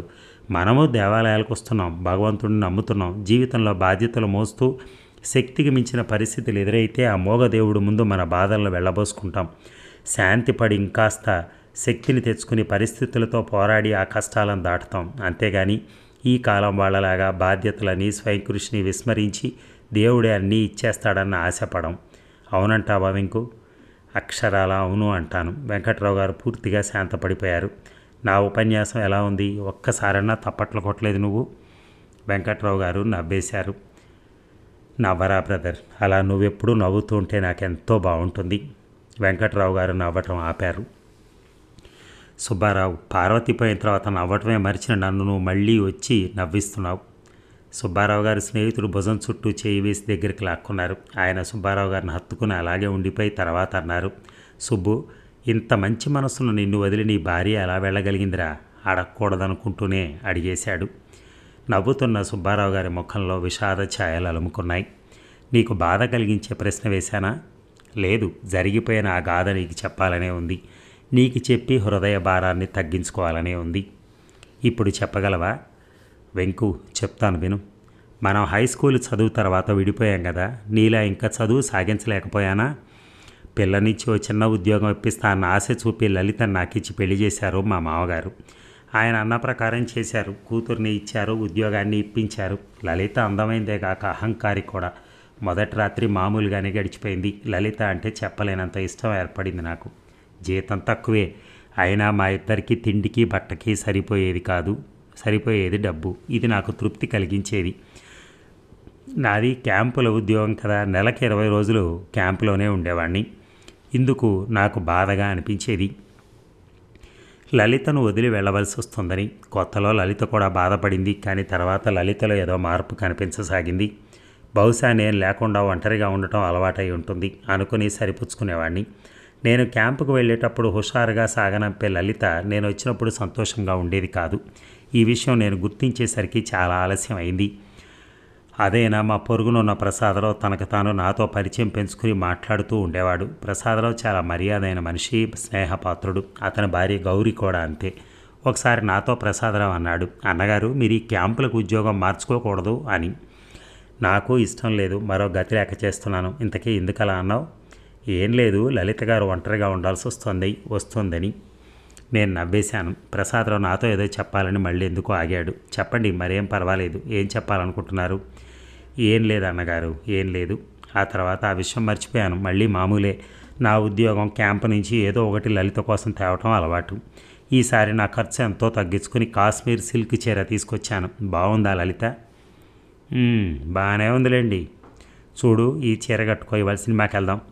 నేను రాలేను బాబు, మీరు వెళ్ళిరండి అంటూ లలిత ఏదో పరధ్యాసగా ఉండటం, ఇల్లు సరిగా సర్దకపోవటం, నాకిష్టమైన వంటలు చేయకపోవటం, ఎందుకొచ్చాడు ఈ మొగుడు అన్నట్టుగా మొహం పెట్టడం నాకేం అర్థం కాలేదు. ఆరోగ్యం బాగాలేదా అంటే అదేం లేదు, బాగానే ఉంది. మరి కారణం ఏమిటి? నా ఆవేదన గ్రహించినట్టున్నాడు ప్రసాదరావు. అలా షికారుకి వెళ్దాం రండి అన్నగారు అని చెప్పి వెంట తీసుకుని వెళ్ళి చెప్పాడు. చూడండి అన్నగారు, మీ మిత్రుడిగా, మీ శ్రేయోభిలాషిగా మీకు తెలియని విషయం మీ ఇంట్లో జరగడం చూస్తూ సహించలేక మీకు చెప్తున్నాను. ఏమిటి, త్వరగా చెప్పండి. లలిత గారి ప్రవర్తన బాగాలేదు. అంటే? ఆవేశపడకండి అన్నగారు, మీరు లేనప్పుడు మీ ఇంటికి ఒక అతను వస్తూ ఉన్నాడు. అస్తమానం అతను మీ ఇంట్లోనే ఉంటున్నాడు. లలిత గారు అతనికి తమ దూరం చుట్టం అని చెప్తున్నారు, కానీ నాకు నమ్మకం కలగటం లేదు. అతని వివరాలు తెలుసుకున్నాను. అతను మంచివాడు కాదు. వాళ్ళిద్దరికీ పరిచయం ఎలా కలిగిందో నాకు తెలియదు, కానీ వాడిద్దరి ప్రవర్తన బాలేదు. నేను ఇంక చెప్పలేను మీకేమి. ప్రసాదరావు అలా అన్నందుకు నాలో ఆవేశం. అంతే, వాడి చెంప పగలేలా కొట్టాను. రాస్కెల్, అగ్నిసాక్షిగా పెళ్ళాడిన నా భార్యని ప్రాణం కంటే ఎక్కువగా చూసుకుంటున్న నా భార్య గురించి నాతోనే ఇలా చెప్పడానికి నీకు ఎంత ధైర్యంరా? స్త్రీలను అనుమానించే పురుషులంటే నాకు అసహ్యం. అందున నా భార్య గురించి ఒక స్నేహితుడు ఇలా అంటాం. ప్రసాదరావు ఇలా జరుగుతుందని ఊహించి ఉన్నాడు. మొదట గాబరా పడిపోయాడు, తర్వాత కించపడ్డాడు, ఆ తర్వాత శాంతం తెచ్చుకుని అన్నాడు, అన్నగారు, మీరు నన్ను చెంపలు వాయించినా పర్వాలేదు, కోపగించుకోను. కానీ ఒక్క నిజం తెలుసుకోండి. మీరు నా స్నేహితులు. మీ భార్య నాకు సోదరి లాంటిది. ఇరుగు పొరుగు మీ భార్య ప్రవర్తనకు గుసగుసలాడుతున్నారు, హేళన చేస్తున్నారు, మిమ్మల్ని ఒక చవటగా భావించి గేలి చేస్తున్నారు. కానీ అసలు ఆ విషయం మీకు తెలియదని ఒక్కరూ ఆలోచించడం లేదు. వాళ్ళు అలా మీ గురించి అనుకుంటూ ఉంటే సహించలేకపోయాను. మీకు తెలియని ఈ నిజం చెప్పడానికి సాహసించాను. ఈ నిజం మీకు తెలిస్తే మీ భార్య ప్రవర్తన చక్కదిద్దుకుంటారని చెప్పాను. అంతే. నేను చెప్పింది నిజమా కాదా అన్నది మీరే స్వయంగా తెలుసుకోండి అనేసి ప్రసాదరావు వెళ్ళిపోయాడు. మరి ఈ భాగం ముగిద్దామా? ఆఖరి భాగంతో ఇంకొక 2-3 అవర్స్లో మీ ముందుంటాను. Thank you.